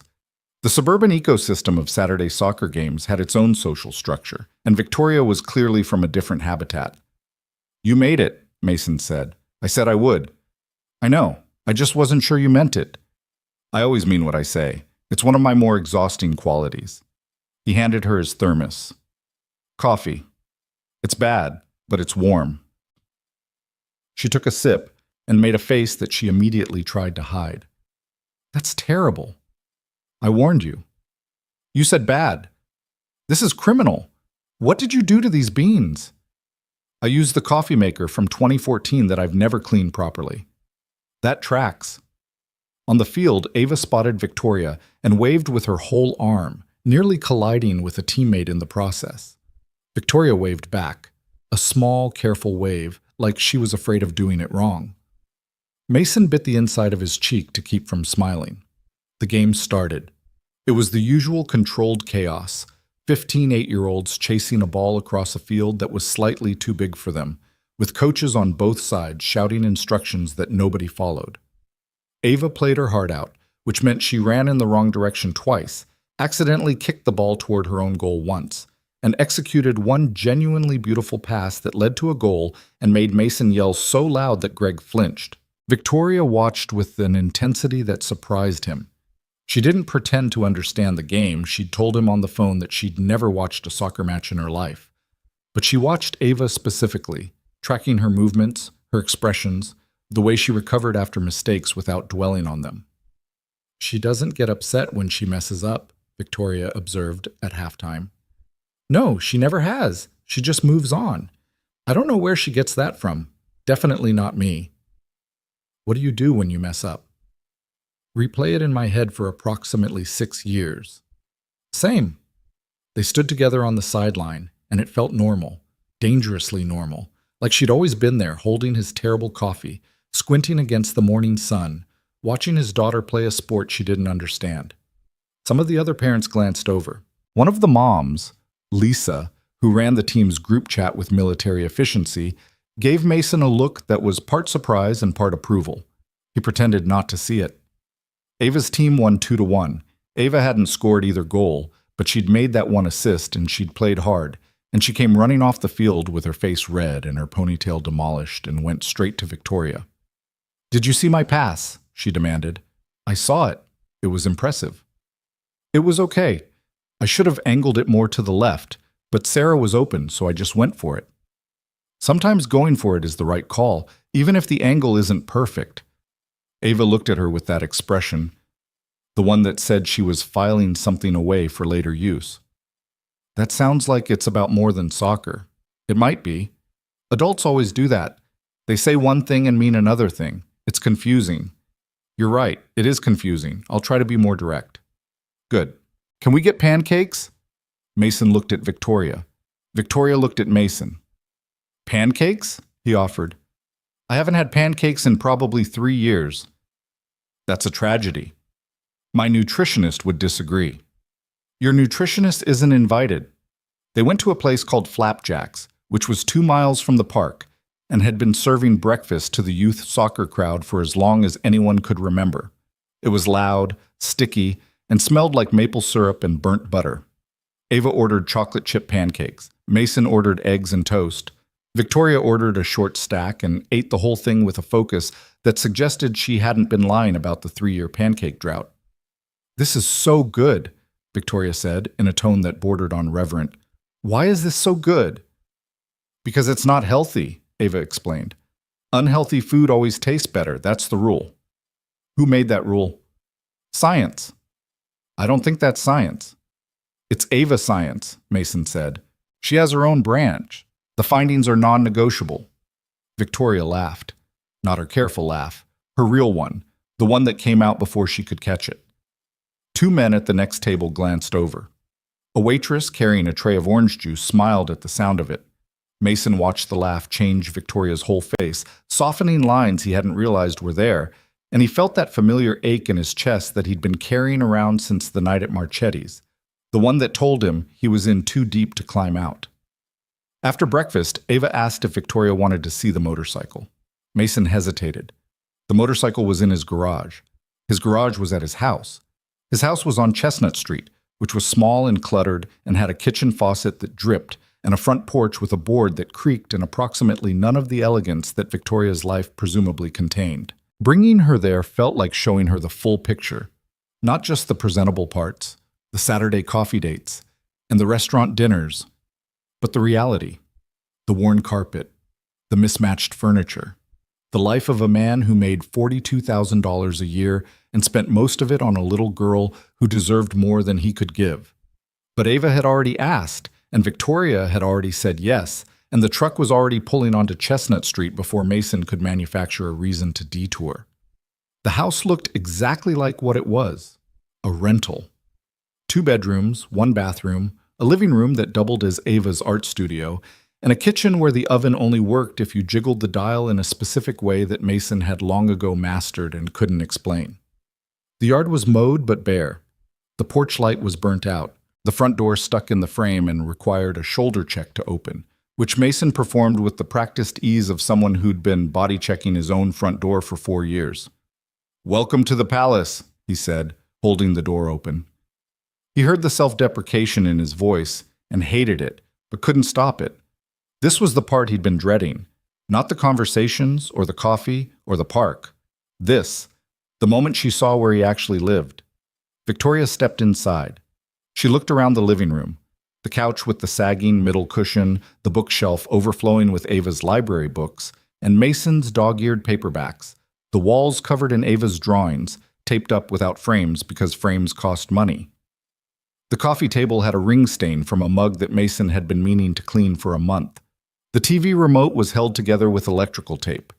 Mason waited for the reaction, the polite nod, the carefully neutral face, the moment when the distance between their worlds became too large to pretend away. "I love it," Victoria said. He blinked. "What?" "I love it." She was looking at the drawings on the wall, dozens of them.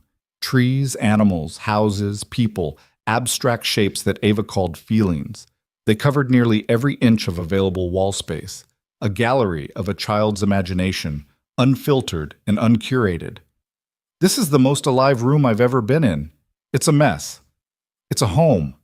There's a difference." She walked to the wall and studied a drawing Ava had done of a whale swimming through a city. Skyscrapers instead of coral reefs, cars instead of fish. "My apartment has original artwork, pieces I paid a consultant to select because I didn't trust my own taste. They're beautiful and expensive, and I've never once felt anything looking at them. This is what art is supposed to be." Ava was already pulling Victoria toward the garage, impatient with adult conversation. Mason followed them through the kitchen, past the dripping faucet and the toaster that only worked on one side and the chore chart on the refrigerator where Ava's sticker count was suspiciously higher than his, and out the back door. The garage was Mason's space, his only space, a single car garage that he'd converted into a workshop, with tools hung on pegboard walls and a workbench covered in parts, and the Honda CB35 sitting in the middle like a patient on an operating table. The motorcycle was disassembled into about 40 pieces, each one cleaned and labeled and arranged in order. The tank sat on the bench, stripped to bare metal, waiting to be painted. The engine was on a stand, rebuilt but not yet installed. The wheels leaned against the wall, new spokes gleaming. "This is the motorcycle," Ava announced, as if presenting a museum exhibit. "It's from 1972. It doesn't work yet. Daddy's been fixing it for like 100 years. 8 months, Mason corrected. Same thing. Victoria walked slowly around the motorcycle. She touched the tank with her fingertips, running them over the bare metal the way she'd run her thumb over the edge of Ava's drawing at the park. Where did you find it? Estate sale. Old man named Walter Briggs. His family was selling his stuff after he passed. The bike was in his barn under a tarp. Hadn't run since '94. I paid $200 for it, and the guy's son threw in a box of original parts. And you're restoring it, piece by piece. When I can. Nights mostly, after Ava's asleep. Some weekends. It's slow. It's meticulous. She was looking at the labeled parts, the organized tools, the careful way he'd documented each step of the rebuild in a notebook that sat open on the workbench. You treat it like it matters. It does matter. Everything deserves to run again. If it was built to move, it should move. She looked at him across the disassembled motorcycle, and something passed between them that was harder to name than any of the parts on the workbench. An understanding.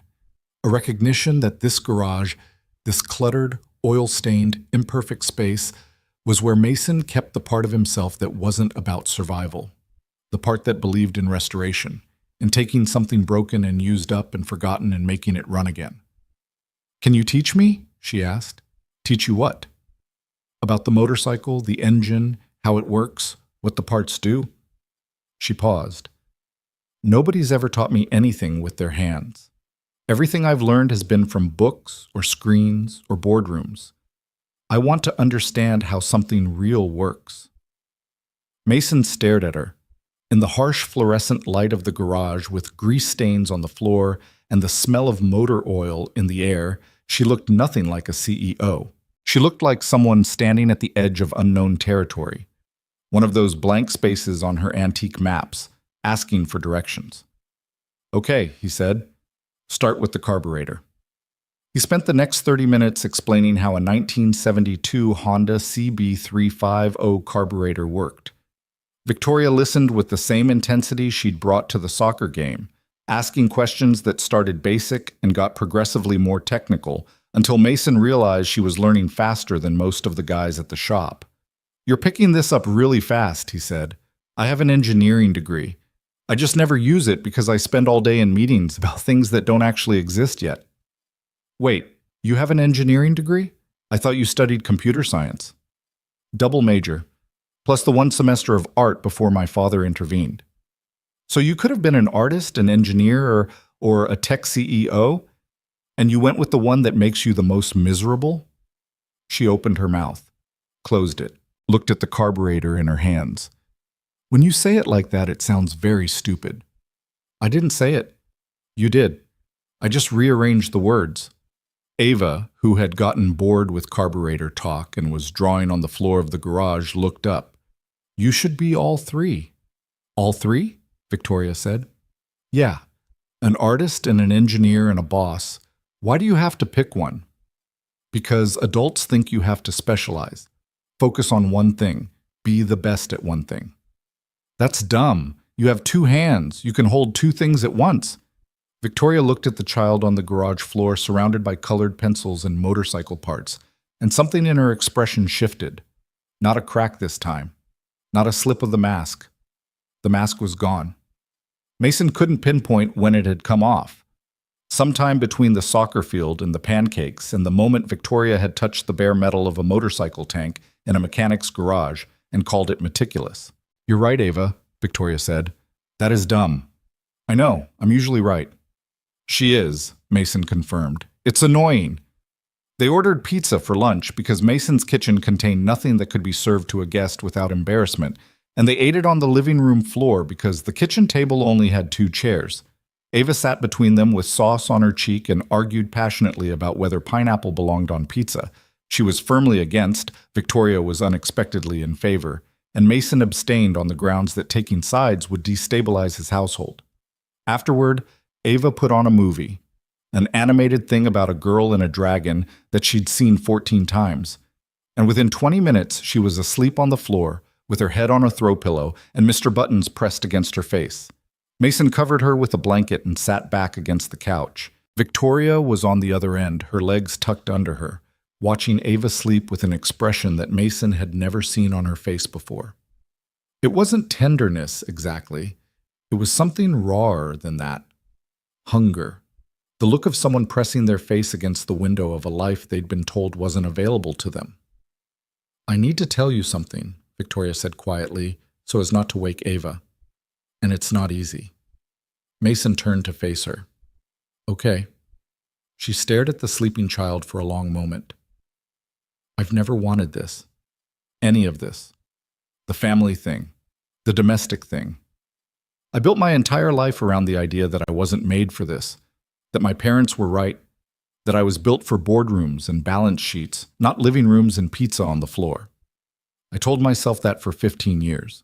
I believed it. I made every decision based on it. And now? And now I'm sitting on a floor that has a stain I'm pretty sure is grape juice, watching a child I've known for a week sleep with a stuffed rabbit, and I feel more at home than I have in my own apartment in 4 years. Her voice cracked on the last word. Just barely. Just enough. And that terrifies me, Mason, because what if I'm wrong? What if I'm not made for this? What if I try and I fail and I hurt her? I can absorb a lot of failure. I've done it professionally 100 times, but I will not fail a child. I've seen what that looks like from the inside. The weight of what she was saying settled over the room like a change in pressure. Mason could feel it in his chest, in his throat, in the spaces between his ribs. She wasn't talking about him. She wasn't asking for reassurance about their relationship. She was talking about Ava, about the possibility of becoming someone in Ava's life and then discovering she couldn't sustain it, about becoming another person who walked away. "You want to know if you're going to leave," he said. "I want to know if I'm capable of staying." Mason looked at Ava on the floor, her chest rising and falling, the grape juice stain beside her elbow, the drawings on the wall above her head. "I don't know," he said. "I can't promise you that you won't leave, because I've already been through that, and it broke something in me that still isn't fully fixed. I can't promise you that this won't be hard, because it's the hardest thing I've ever done, and most days I still feel like I'm failing. And I can't promise you that Ava won't get hurt because she's 8 and the world hurts 8-year-olds regardless of how many adults stand between them and it." Victoria's eyes were wet. She didn't look away. "But I can tell you what I see," Mason continued. "I see a woman who showed up to a soccer game she didn't understand and watched my daughter like she was the most important person on the field. I see a woman who sat on a bench and drew pictures beside a child she'd just met, without trying to impress her, without performing, without doing anything except being present. I see someone whose hands shake because she's scared and who does it anyway. That's not someone who leaves. That's someone who's learning how to stay." Victoria pressed her hand against her mouth. A single tear ran down her cheek and she wiped it away with the back of her hand quickly, like she was swatting a fly. "I don't cry," she said. "Okay. I haven't cried in years." "Okay. This is extremely inconvenient." "I know." She took a breath, then another. Then she looked at him with red eyes and blotchy cheeks and mascara she hadn't been wearing in the first place, and she said, "I'm not going to leave, Mason. You don't have to promise that." I know I don't have to. I want to, because nobody promised it to her." She looked at Ava.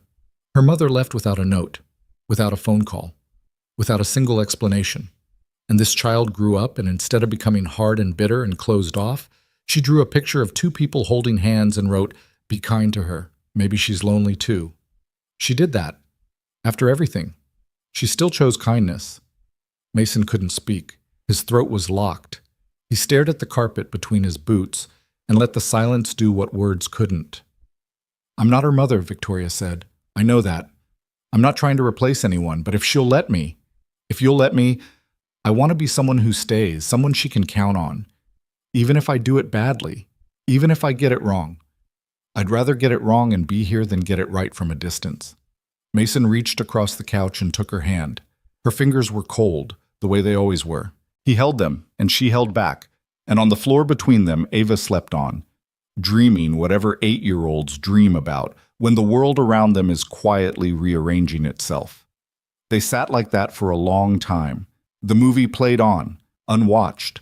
The afternoon light shifted through the windows, moving across the drawings on the wall, lighting up the whale swimming through the city, and the dragon flying over mountains, and the 3 figures standing in front of a house with wrong proportions and a sky that was the wrong shade of blue.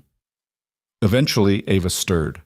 She opened her eyes, blinked at the ceiling, and looked at both of them sitting on the couch with their hands intertwined. "I fell asleep," she said. "You did. Did I miss the good part? Of the movie? Of anything?" Mason looked at Victoria. Victoria looked at Mason. Something passed between them that didn't need words, that existed in the space beyond language, in the territory that Ava's drawings had been mapping all along. "No, Bug," Mason said. "You didn't miss anything." Ava sat up, rubbed her eyes, and looked at Victoria's hand in Mason's. She studied it the way she studied everything, carefully, thoroughly, without rushing to judgment. Then she nodded once, picked up Mr. Buttons, and walked to the kitchen. "I want more pizza," she called over her shoulder. "You just ate." "I was sleeping. That resets it. That's not how digestion works." "Ava science, Daddy." Mason looked at Victoria. She was smiling. Not her careful smile, not her boardroom smile, not the smile she wore for cameras and keynote stages. This was the smile of a woman sitting on a second-hand couch in a rented house with grape juice stains on the carpet and drawings on the walls and a child in the kitchen arguing about pizza and meaning it, every inch of it. "Ava science," Victoria repeated softly. "Welcome to the family," Mason said. The words came out before he could stop them, before he could calculate the risk or measure the weight or do any of the careful things he'd spent 6 years training himself to do. They just came out. Raw, unedited, true. Victoria squeezed his hand. In the kitchen, a cabinet opened and closed. The microwave beeped. Ava was singing something off-key, a song from the movie she'd been watching, getting half the words wrong and not caring. The house on Chestnut Street had never been loud. For 6 years it had been a place of quiet routines and muffled worries, and a single father doing his best to fill a space that was always a little too empty. But now there was singing in the kitchen, and a woman on the couch, and a motorcycle in the garage waiting to run again, and the house was full in a way that Mason hadn't known he'd been missing until it was suddenly, undeniably, there. He leaned back against the couch, closed his eyes. Let the sound of Ava's terrible singing and the warmth of Victoria's hand and the smell of reheated pizza fill the spaces he'd been guarding for so long. The front door still stuck in the frame, the faucet still dripped, the porch board still creaked, but for the first time in 6 years, none of that mattered. The call came on a Tuesday. Mason was underneath a Dodge Ram at the shop, replacing a brake line that should have been done weeks ago when his phone rang in his back pocket. He almost let it go to voicemail. He was on his back, hands covered in brake fluid, and the bolt he'd been fighting for 20 minutes had finally started to give. But the phone kept ringing, and something about the persistence, the way it stopped for 2 seconds and then started again immediately, made him slide out from under the truck and check the screen. Victoria. She never called during work hours. They had a rhythm by now. Texts during the day, calls at night after Ava was asleep, Saturdays together. She respected his work time the way he respected her meeting schedule. A midday call meant something was wrong. "Hey," he answered, wiping brake fluid on his jeans. "Everything okay?" Her voice was tight, controlled, the way it got when she was managing something she didn't want to feel. "My father's coming to town." Mason sat on the edge of the creeper. "Okay." "Thursday. He called this morning to inform me. Not ask. Inform. He's flying in for a board meeting at Hale Technologies, a board meeting I didn't schedule, by the way, and he wants to have dinner. With me." A pause. "And with you." The brake fluid suddenly felt very cold on Mason's hands. "He knows about me?" "Apparently Lily told him, which means I need to have a conversation with Lily about boundaries, but that's a separate issue. He asked who I was seeing. Lily, who has never successfully kept a secret in her entire life, told him everything, the mechanic, the daughter, the soccer games, the pancakes, everything. How'd he take it? He said, and I quote, "I'd like to evaluate the situation personally. Like I'm a subsidiary and you're a potential acquisition." Mason leaned back against the lift post. Danny was across the shop pretending to organize tools and clearly listening to every word. "So what do you want to do?" "I don't know. That's why I'm calling. I don't know what to do. I've spent my entire adult life making decisions that affect hundreds of people, and I can't figure out how to handle dinner with my own father. Do you want me to come? Silence. Then, I don't want you to come because I want him to approve. I want you to come because I'm afraid that if I sit across from him alone, I'll turn back into the version of myself that agrees with everything he says and apologizes for having feelings. Then I'll come. He's going to be difficult, Mason. He's not mean, exactly. He measures people constantly. He looks at you and calculates your value. It's how he's built. It's how he built me. Victoria. What? I fix cars for a living. I drive a truck with a cracked windshield. I can't pronounce most of the things on a fancy menu, and my best jacket has a crayon stain. Your father is going to take one look at me and calculate my value at approximately 0. I know that. I've been doing that math myself since the night we met. Mason, I'm not done. He's going to look at me and see a guy who isn't good enough for his daughter. And he might be right, but I've been sitting across from people who think I'm not enough my whole life, and I'm still here. So, yeah, I'll come to dinner, and your father can evaluate whatever he wants. I've got nothing to hide. The silence on her end was different this time, not tight, full. Thursday at 7, she said. There's a restaurant called Bellamy's on 9th. He already made the reservation. Of course he did. Wear whatever you want. I was going to anyway. He hung up and sat there for a moment, staring at the undercarriage of the Dodge Ram like it contained the answers to questions he hadn't figured out how to ask yet. Danny materialized beside him, arms crossed, grinning. Father-in-law dinner? Danny said. He's not my father-in-law. Yet. Danny, I'm just saying, meeting the parents is a big deal. This is serious. This is adult stuff. Everything about the last 6 weeks has been adult stuff. Yeah, but this is the boss level adult stuff. This is the final exam. You need a strategy. My strategy is to show up and not lie. Danny considered this. That's either brilliant or suicidal. Probably both. Mason went back under the Dodge Ram and finished the brake line and didn't think about Thursday, or tried not to. The thought kept creeping in anyway, during the afternoon oil changes, during the drive to pick up Ava, during dinner, during the bedtime routine.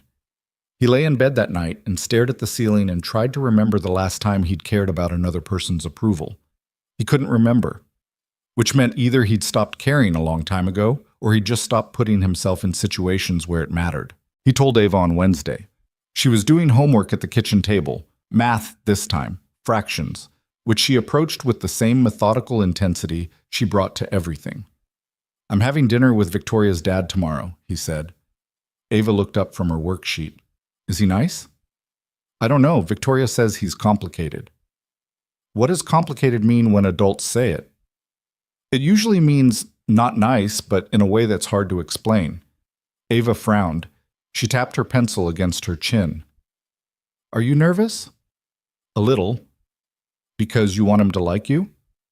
Because I want him to see that I'm good enough for Victoria. You are good enough. Thanks, Bug. I'm not just saying it. You are. You're the best dad.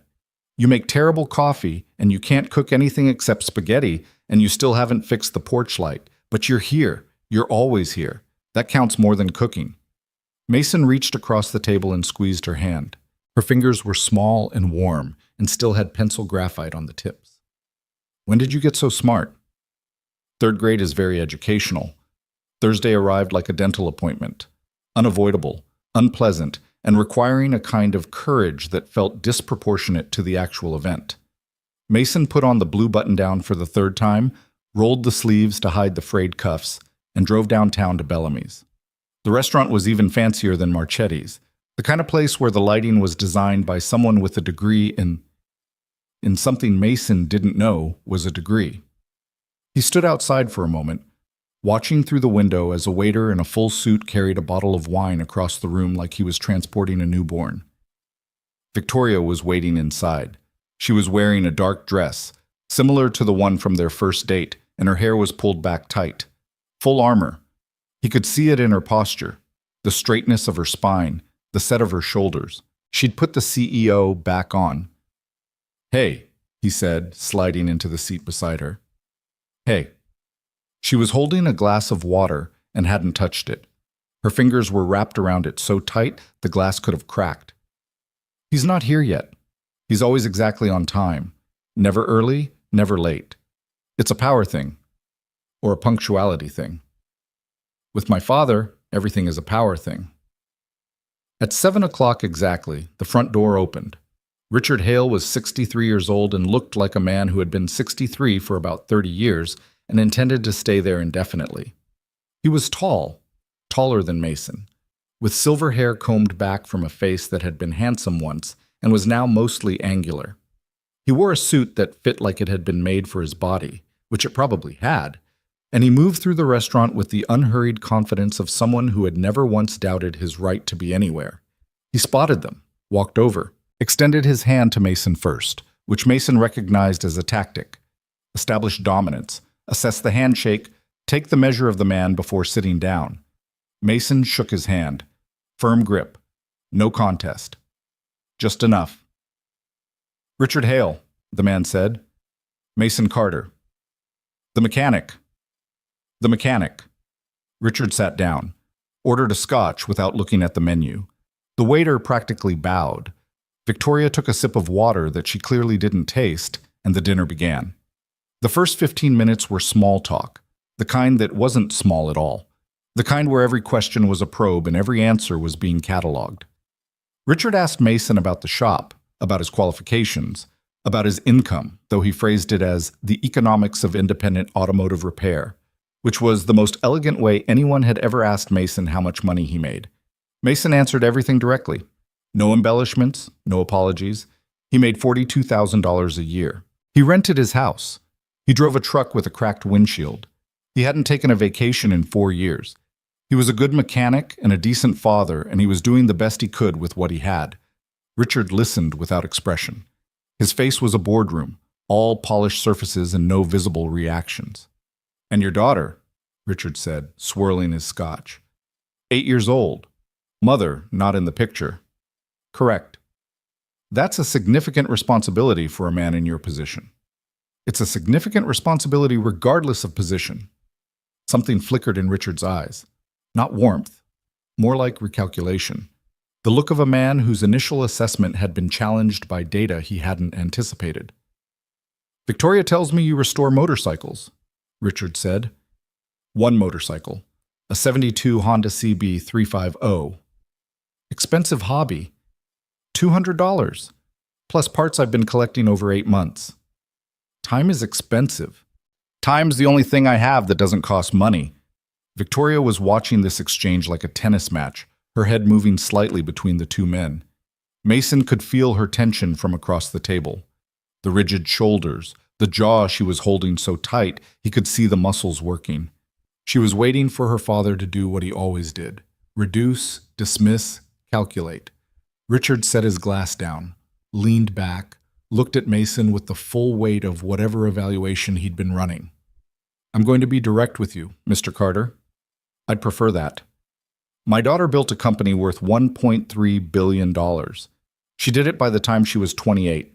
She's brilliant, she's driven, and she has consistently demonstrated that she does not need anyone. So you can understand my concern when my younger daughter calls me and describes a man who fixes cars and raises a child and has apparently convinced Victoria to eat pancakes and attend children's soccer games.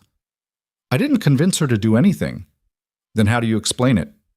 Mason set his fork down. He looked at Richard Hale, this tall, silver-haired man who measured everything and everyone and had somehow raised a daughter who collected antique maps and carried her sister's drawing in her coat pocket like a talisman against loneliness. And he felt something unexpected. Not anger, not intimidation, pity. "Your daughter is lonely," Mason said. "She has been for a very long time. She built something incredible, and she did it alone. And somewhere along the way, the aloneness became the whole structure. It's not just how she works. It's how she lives. She times your phone calls, Richard. Did you know that? She counts the minutes because if she doesn't measure them, she'll believe they lasted longer than they did. She'll believe they meant more than they did." The table went silent. Victoria's hand found Mason's knee under the tablecloth, not squeezing, just resting there. An anchor. Richard's expression didn't change, but something behind his eyes shifted. The boardroom facade held, but barely. I've given Victoria every advantage.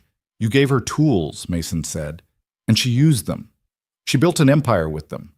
But tools aren't the same as presents.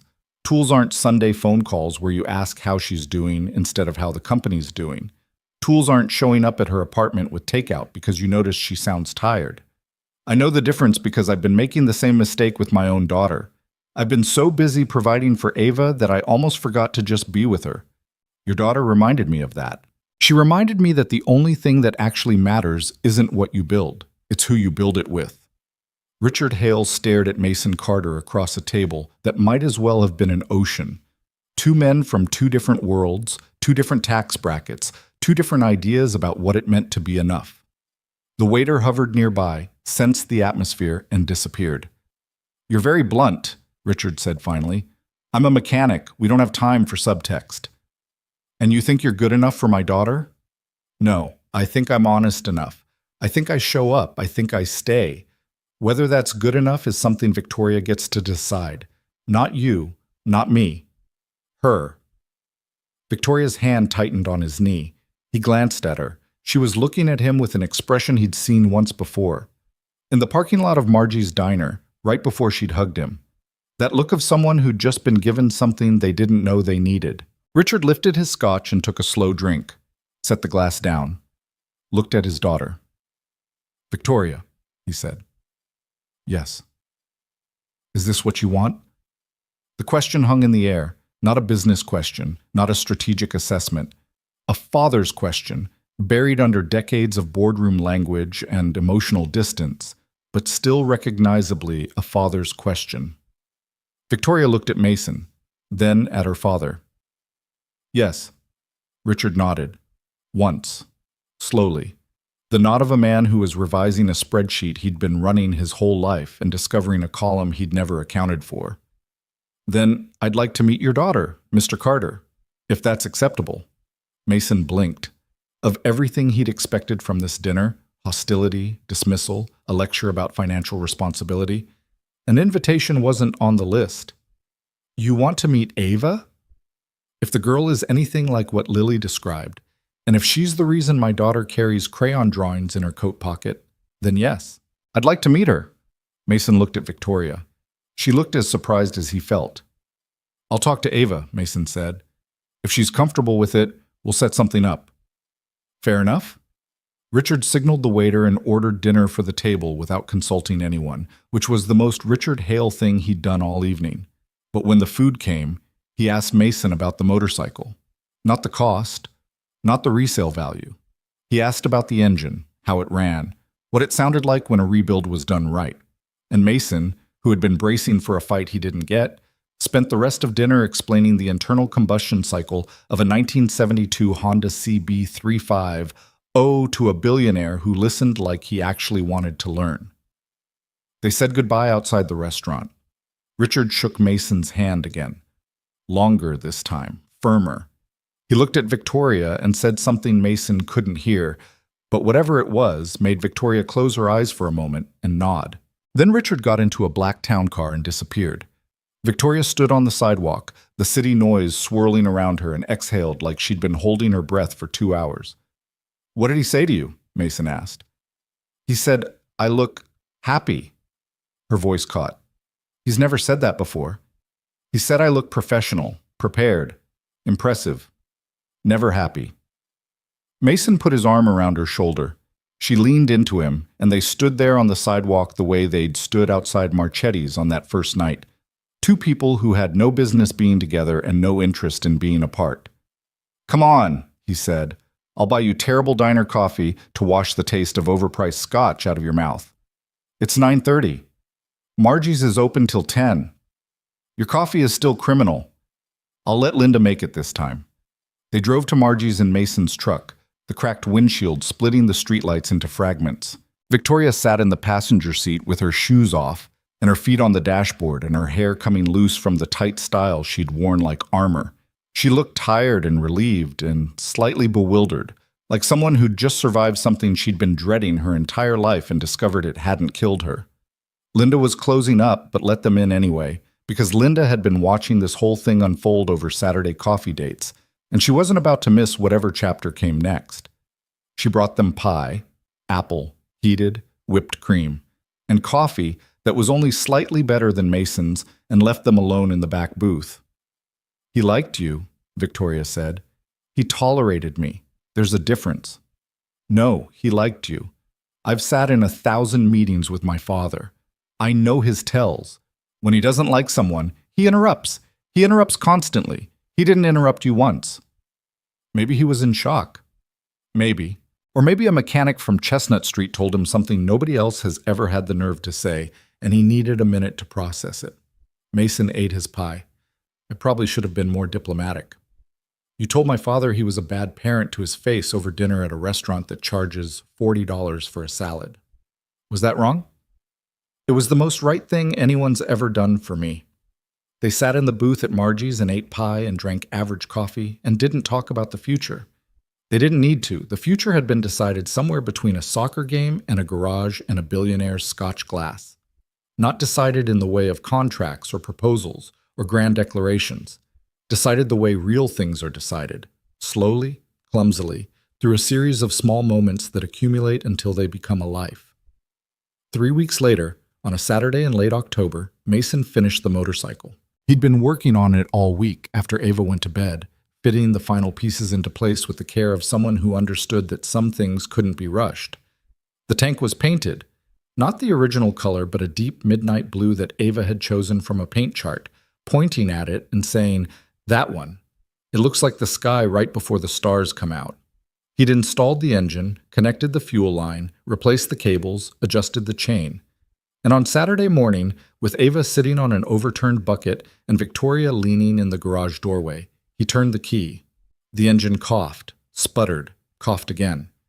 Then it caught, and the garage filled with the sound of a machine that had been silent for 30 years coming back to life. It wasn't a clean sound. It was rough and uneven and needed tuning.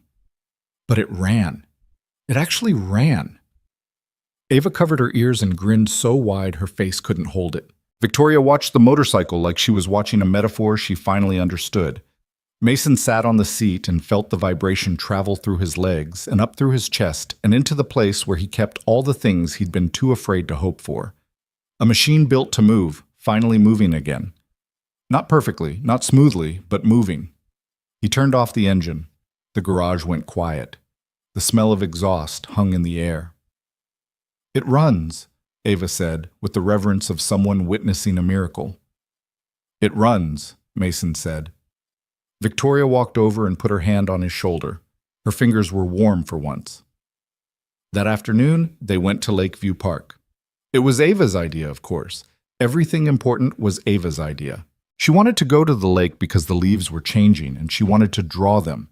And she wanted Victoria to come because Victoria always came now. Because Victoria was part of Saturdays the way soccer and pancakes and terrible coffee were part of Saturdays. The borders of their lives had shifted over 6 weeks, expanding to include another person, and the expansion felt less like an addition and more like a correction. Like the picture had always been incomplete, and they were only just now seeing the whole frame. The park was different in October. The grass was dry and gold, and the trees along the lake had turned amber and burnt orange and a deep red that Ava called angry autumn. Leaves covered the walking paths in thick, crackling layers. The fisherman was there, the same one, or maybe a different one, it was hard to tell, casting his line into water that reflected the sky like a dirty mirror. Ava ran ahead. She always ran ahead. 8 years old, too much energy, legs that moved faster than caution. She charged into a pile of leaves that someone had raked near the parking lot and kicked them into the air and spun around with her arms out and her face tilted toward a sky she was too young to appreciate and too alive to ignore. Mason and Victoria walked behind her, side by side, not touching, not talking, just walking the way people walk when they've said everything that needs to be said and can finally exist in the silence without filling it. Victoria was carrying 2 things in her jacket pocket. She'd shown him earlier, at the house, laying them on the kitchen table side by side. Ava's drawing, the stick figures holding hands, be kind to her, maybe she's lonely too. and Lily's drawing, the two girls under a yellow sun. You're not invisible. I see you. She carried them everywhere, every jacket, every coat, every day. Two pieces of paper made by two children years apart, both saying the same thing in the only language that had ever gotten through. You are seen. You are not alone. Somebody drew you into the picture. Ava stopped running. She was standing at the edge of the lake, looking out across the water where the late afternoon sun was turning everything gold. The leaves around her feet were red and orange and brown, and the wind was picking them up and carrying them in slow spirals across the path. She turned around and looked at Mason and Victoria, who were walking toward her at the pace of people who had nowhere else to be. "Victoria," Ava called out. "Yes." "Are you still lonely?" The question traveled across the distance between them, across the leaves and the grass and the 6 weeks of soccer games and pancakes and pie and phone calls and crayon drawings and one disassembled motorcycle put back together in a garage on Chestnut Street. It traveled across 4 years of Victoria's solitude and 6 years of Mason's and 8 years of a child's quiet understanding that the world was full of people standing alone in parks, pretending it was a choice. Victoria stopped walking. She looked at the little girl standing by the lake in her yellow shirt with leaves in her hair and grass stains on her jeans and the kind of directness in her eyes that most people spent their whole lives trying to unlearn. "No," Victoria said. One word, one syllable. But Mason heard everything inside it. The 12-year-old in the library, the CEO in the empty apartment, the woman who timed her father's phone calls and carried children's drawings in her pocket and had spent her life convinced she was built for boardrooms, not living rooms. All of it compressed into a single word that meant, I was for a very long time, but I'm not anymore. And the reason I'm not is standing right in front of me in a yellow shirt asking a question that nobody else has ever thought to ask. Ava nodded, satisfied, like she'd been waiting for that answer and had known it was coming but needed to hear it anyway. Then she turned and ran. Into the leaves, through the leaves, kicking them up with every step, sending them spinning into the air in clouds of red and gold. She ran the way children run when they're not running from anything or toward anything, but simply running because their bodies contain more joy than standing still can hold. Mason watched her. Victoria watched her. They stood side by side on the path, two people who had spent years building walls and locking doors and convincing themselves that alone was the same as safe, watching a child demolish that entire theory with nothing but a pair of sneakers and a pile of leaves. "She's going to ruin those shoes," Victoria said. "She ruins every pair of shoes I've given up. Those are the ones with the Velcro straps that she refuses to tie. She says laces are inefficient." She's right. Mason reached over and took Victoria's hand. She took his. Their fingers laced together, his rough, calloused, permanently stained with grease in the creases. Hers smooth, strong, with the slight tremor that came and went depending on how much she was feeling and how hard she was trying not to show it. "I need to tell you something," Mason said. "Okay? I love you." He didn't say it the way people say it in stories, with music swelling and perfect lighting and a speech that builds to a crescendo. He said it the way mechanics say things, plainly, without decoration, like stating a fact about an engine. This is how it works. This is what's happening. Here are the parts, and here's the truth. Victoria's hand tightened in his. Her tremor steadied. "I love you too," she said. "And I'm absolutely terrible at this. I know. I'm going to mess things up. I work too much. I don't know how to cook. I have no idea what third graders need. I'm going to say the wrong thing at parent-teacher conferences and probably offend at least one soccer mom before the season's over. You'll offend Lisa first. She's the most offendable. I'm serious, Mason. So am I. You're going to mess things up. I'm going to mess things up. We're going to fight about something stupid at some point, probably about the dishes, or about me leaving my boots by the door, or about the fact that you can't stop checking your email during dinner. And it's going to be hard. Not movie hard, real hard. The kind of hard that makes you question everything at 2 a.m. when the house is quiet and the doubts are loud. You're really selling this. But we're going to do it anyway, because Ava drew a picture of 3 people in front of a house, and she was right. The proportions were off, but she was right. Victoria looked at him. The sunset was painting her face in warm colors that hid the redness around her eyes, and the slight puffiness that came from someone who was trying very hard not to cry and mostly succeeding. The proportions were off. The house was too small, and the people were too big. Maybe the people are supposed to be bigger than the house. Mason looked at Ava, still running through the leaves, still kicking them into the air, still burning with an energy that defied the approaching evening. Then he looked at Victoria, standing beside him in jeans and sneakers and a jacket with 2 children's drawings in the pocket. "Yeah," he said. "Maybe they are." They started walking again, toward Ava, toward the lake, toward whatever came next. The awkward family dinners, the mismatched worlds, the fluorescent lights and boardroom calls and bedtime stories and motorcycles that ran rough but ran. Toward all of it. Not because they had it figured out, not because the path was clear or the future was certain or the map showed them where they were going, because the map had blank spaces. And 200 years ago, that used to be normal, and people still kept moving. Ava stopped running and turned around, out of breath, leaves in her hair, her face flushed from the cold air. She looked at the 2 of them walking toward her, her father with his rough hands and his cracked windshield and his 6 years of doing everything alone, and the woman who collected old maps and carried drawings in her pockets and had learned, slowly and clumsily and in the way that real things are learned, how to stay. "Come on," Ava yelled. "You're so slow." "We're coming, Bug. Walk faster. The good leaves are over here." "What makes them the good leaves?" "They crunch better." Obviously. Mason looked at Victoria. Victoria looked at Mason. And they walked faster, because the good leaves were over there and their daughter, was waiting. And the sun was setting, and the air smelled like autumn, and the evening was coming. And the house on Chestnut Street was small, but it was warm, and the door still stuck in the frame, but everyone who needed to be inside was going to make it through. Love didn't arrive the way Mason had always imagined it would. Not with fireworks or grand gestures or the feeling of everything clicking into place like a movie ending.